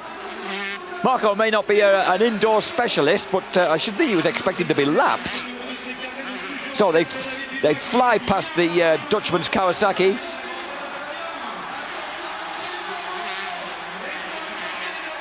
Pingree still hasn't given this one up. The crowd are absolutely on their feet. This, of course, would be the first French victory of the weekend. They've waited until Sunday night, right through Friday, right through Saturday. They have seen, I beg your pardon, Michael Pichon did have a heat win for them yesterday. But Pichon, of course, is out with a virus, going for hospital tests tomorrow. They're making up for it here. Wheelman looking like he might get this 125 victory. And he has. How about that? Throws a few dramatic Gallic kisses to the crowd, and that's David Wheelman through in front. And that means that the position in the championship puts David Pingree ahead of Sebastian Tortelli by 2 points in this championship. And the winning overall, 37 points for David Pingree, who wins the 125s tonight.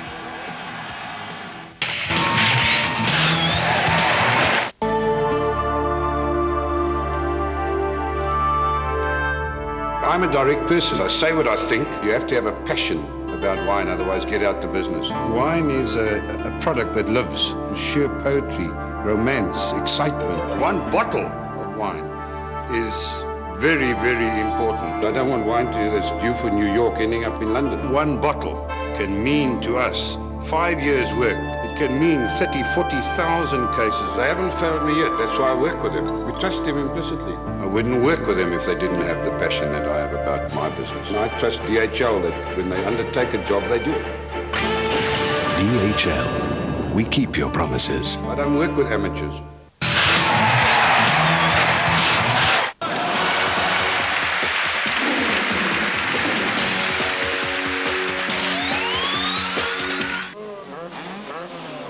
Welcome back to the Palais Omnisports here in Paris for the final of the 4th round of the World Supercross Championships for 250cc machines. 5 seconds to go. Incidentally, just to tell you, David Pingree has taken the lead in the European 125 Championships.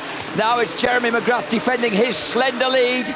The blue plate of the #1 Honda factory rider gets to the front and stays there. That's bad news for his rivals. McGrath at the moment is exhibiting such superiority at this game that it's always a terrible blow for these guys to see him hit the front so early. Number 4 is teammate Steve Lampson is second. Number 6, last night's winner, Larry Ward in 3rd place. Number 5, Ryan Rhino Hughes on the factory Kawasaki is 4th. But up at the front, the Red Roth, Jeremy McGrath. There he goes, Lampson second. Ward, desperate to become king of Bercy. He's never quite made it, although he's won it. Number 16, one of the French heroes, Michael Machiot, in trouble already on the first lap. Number 7, the veteran Yamaha rider John Dowd in there. And do we see, and that somersaulting bike in the background on the whoops was indeed Machiot. And that was a brave move by Lampson. Steve almost made a block pass pay there against McGrath, but McGrath very, very astutely avoided it. And this is where Jeremy is so good. Very smooth across the whoops, across that table, across the top of the middle. The only guy who really matches him over there is Jeff Emig. And sadly, in this final, Emig has been down on the first lap and is right at the back of the field. Absolutely dead last. Here they go through the tunnel, the front 4. 5th place belongs to Jimmy Button, number 20. 6th place to number 7, John Dowd on the factory Yamaha. He's followed by number 11, the veteran Jeff Chicken Matazovic, the Japanese motocross champion on a Kawasaki. But McGrath at the moment sitting there at the front, if you could call this sitting. Ward uses his terrific 6'3" height and those long legs to catapult himself over these whoops, and block passes Steve Lampson at the end to go through into 2nd place. He puts his newfound consistency down to being stronger and fitter this year. Ryan Hughes gets through past Lampson as well. Just that little bit more bite and aggression as they go into the tunnel. And Steve Lampson, the 125 national champ in the state, might also be almost lost out there to Jimmy Button. In fact, he may have done. He has. Jimmy Button, who rode the 125 World Championships this year, stuffs the American national 125 champion. And that's Lampson back to 5th after challenging briefly for the lead. In fact, very, very momentarily being in it. And at the front there, Ward just trying to hang on, to the shirt tails of Jeremy McGrath. It's a lot to ask. In fact, talking to Larry this evening, I got the impression that he knows he's got the beating of everybody else but Jeremy McGrath. Number 4, Lampson, back in front of number 20, Jimmy Button, and number 7, John Dowd. And number 9, Mike Brown, the boy from Tennessee who won one of the semi-finals, has come through ahead of Chicken Matazovic.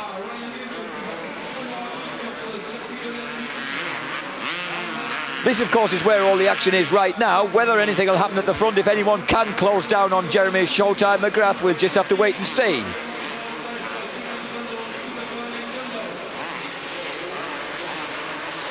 Steve Lampson still in there. He's lying 4th, Jimmy Button 5th, John Dowd 6th. The championship positions, of course, well, 5th, just 2 points at the front of the field, separating championship leader Jeremy McGrath from Larry Ward.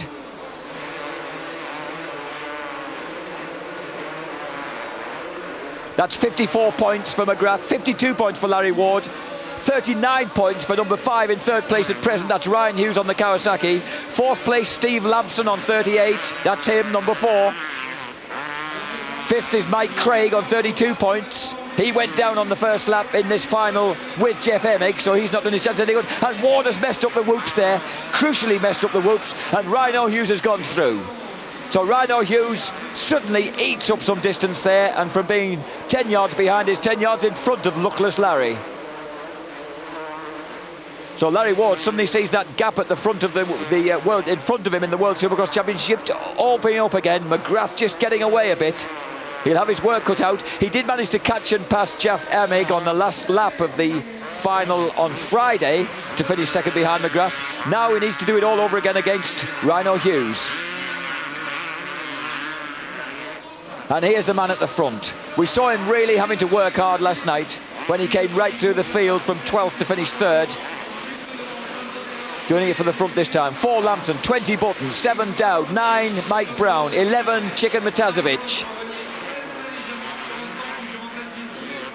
And it's great to see the different combinations that these guys are using as they go along there. Brown using all sorts of routes to try and get past John Dowd there.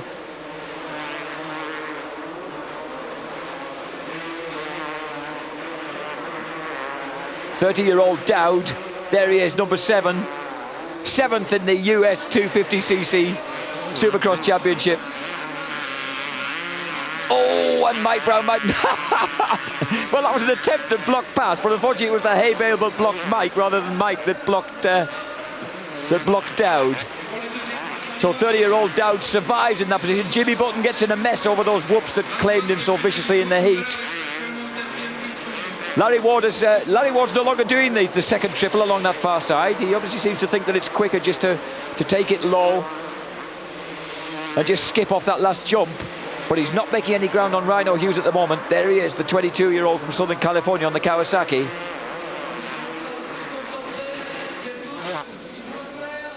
Ryan lost the 125 National Championship this year to Honda's Steve Lampson, absolutely on the last race. His chain actually broke on the second last corner of the last race, but as he says, Steve had him well beaten by then, so that was not a crucial factor. Here they go across those whoops again.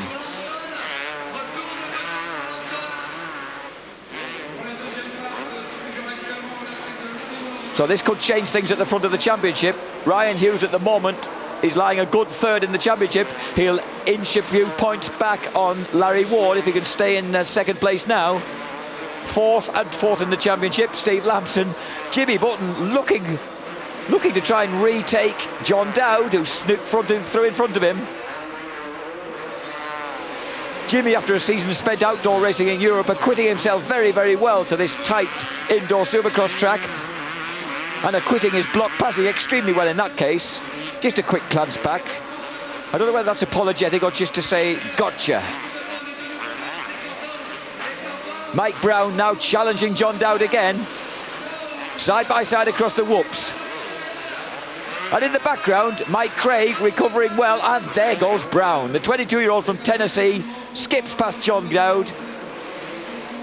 Had a bad night last night, Mike Brown, looking to improve. And behind them, it looked as if Mike Craig, who's presently 5th in the championship, recovering well from his crash on the first lap, is right on the tail of Chicken Matazovic.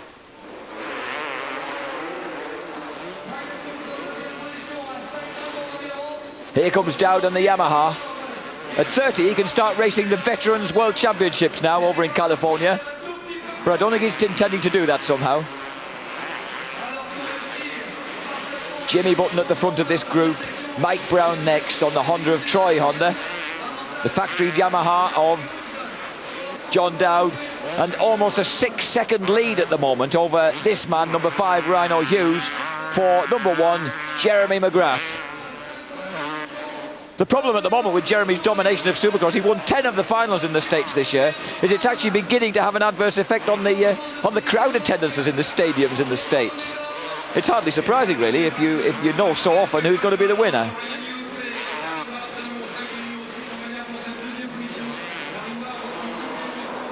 And I don't know whether Larry's feeding the pace a bit. He's definitely easing off down that back straight. Rhino has just been able to pull a bit of ground on him now.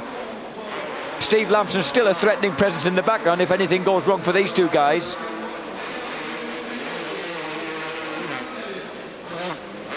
Lampson, originally from Sacramento, now resident in Riverside, California, where he says he's only 20 minutes drive from Honda's test track. He'll be defending his 125 National Championship next year for the factory Honda squad in the States. That's number 4, Steve Lampson, who's lying 4th behind these two guys who are still fighting out 2nd place.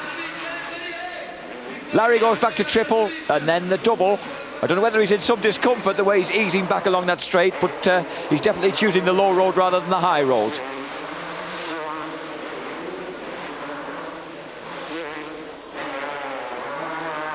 Rhino Hughes, who was 2nd in the United States 125cc West Coast Championship in 1994 and 2nd in the 125 National Championships in 1995.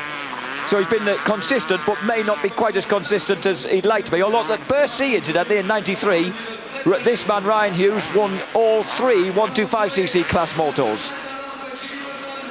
And here they are lapping Michael Machiot, the unlucky Frenchman. Steve Lampson, number 4, Jimmy Button, number 20, is escaping from John Dowd. And John Dowd seems to keep managing to open up that gap again on number 9, Mike Brown, who's now under threat from his Honda of Troy teammate, Mike Craig. Craig, incidentally, won the Nicholas Rodil Trophy in 1991. That was the predecessor of the World Supercross Championship. And he was 2nd in the World Supercross Championship in 1992.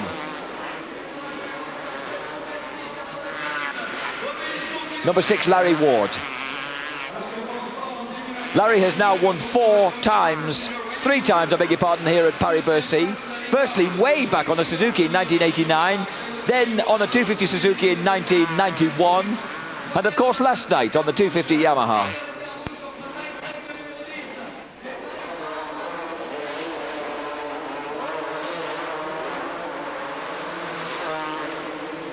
And last year, I think I might have been right first time, 4 times, because he won a final last year as well. So that's Larry Ward, number 6, a very popular figure here in Paris Bercy. He was actually racing a Yamaha for the first time when he came to Bercy last year, so that made his win all the more commendable. 5 more laps to go around this tight, challenging track. Larry Ward has really found consistency this year. He's always been a rather frail and inconsistent figure for such a tall, strong man. But to have actually finished 2nd in the US Supercross Championships, way better than anything he's achieved before. Number 9, Mike Brown, really coming under pressure now from number 10, his Honda of Troy teammate. Mike Craig determined to try and defend that 5th place he's got in the championship at the moment. He's only 2 points ahead of Jimmy Button, number 20, so he needs to get somewhere near him and to retain that 5th place in the championship before they go on to Tokyo. Oh, the father of 2 just sort of tests himself a little there on the tank. Here he comes, challenging again. 25-year-old Mike Craig, and that might be the block pass. Yes, he does the same to Brown as Brown failed to do earlier on.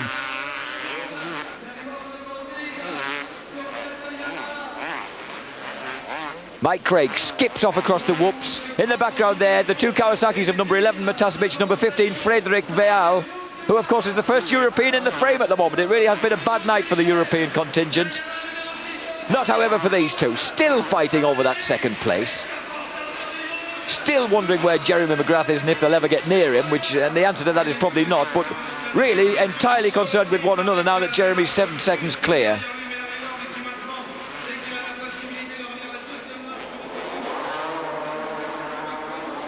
Ryan Hughes, Larry Ward, both well acquainted with victory here in this exciting arena at Paris Bercy. Ward, originally from Seattle, Washington, now resident in Florence in California. Ryan Hughes, 22-year-old, is a Californian, born and bred. And here at the front, I was going to say another Californian born and bred, but in fact, Jeremy McGrath's family moved from San Francisco to Sun City, where his grandparents lived, and set up home there in Southern California, which is where Jeremy, when he started racing at 14, the extremely late stage really, made his name. Number 5, Ryan Hughes. Number 6, this is a pretty intense battle, but number 1, clear of it at the front, lapping number 17, Pedro Tractor, who incidentally won the repechage race, came through on the last chance ahead of Daniel Obelisco, the Frenchman. Now watch this through the whoops. If we follow this boy through the whoops, just trickles across the top of that tabletop in the middle. Perfect timing, perfect timing. Hughes and Ward tend to hit it that tabletop a bit harder, just taking that little bit more out of themselves. But of course they are in a sort of all-out battle, so one can expect them to be really going for it.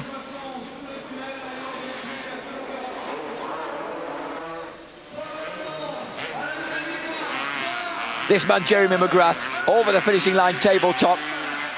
And there it is, giving the knack-knack to the crowd, the jump that he invented, both feet on the same side of the bike.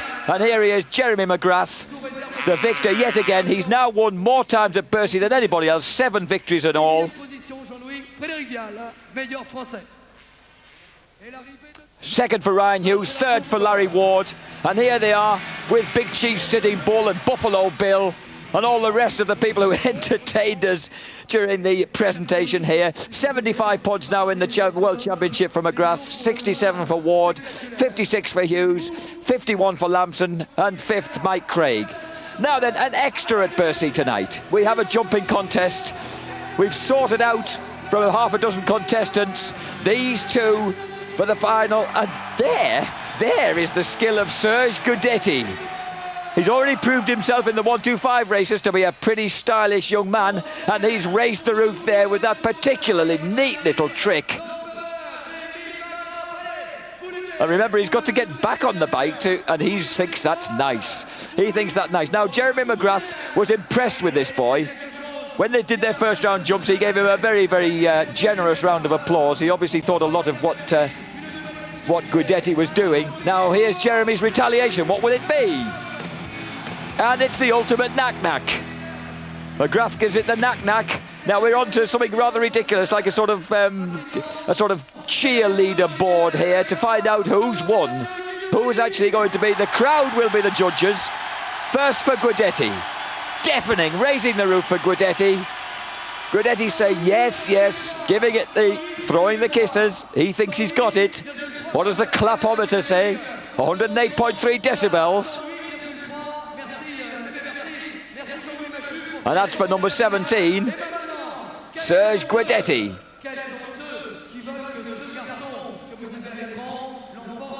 Jeremy McGrath, 23-year-old McGrath, 3 times World Supercross champion, says, come on, give it some for me as well. Oh, and is he going to get there? No, it's 105 decibels, so it looks like the crowd have judged, well, a little bit of bias perhaps here. The crowd have judged Gudetti, perhaps deserved winner there. So McGrath has finally been beaten. Well, he lost last night, didn't he? He came from last to third in the final, but tonight he's won the racing, but lost the jump. However, the thing that matters to Jeremy McGrath is the World Supercross Championship, and that goes on to Tokyo in a couple of weeks' time. There's some more improbable jumps being demonstrated here.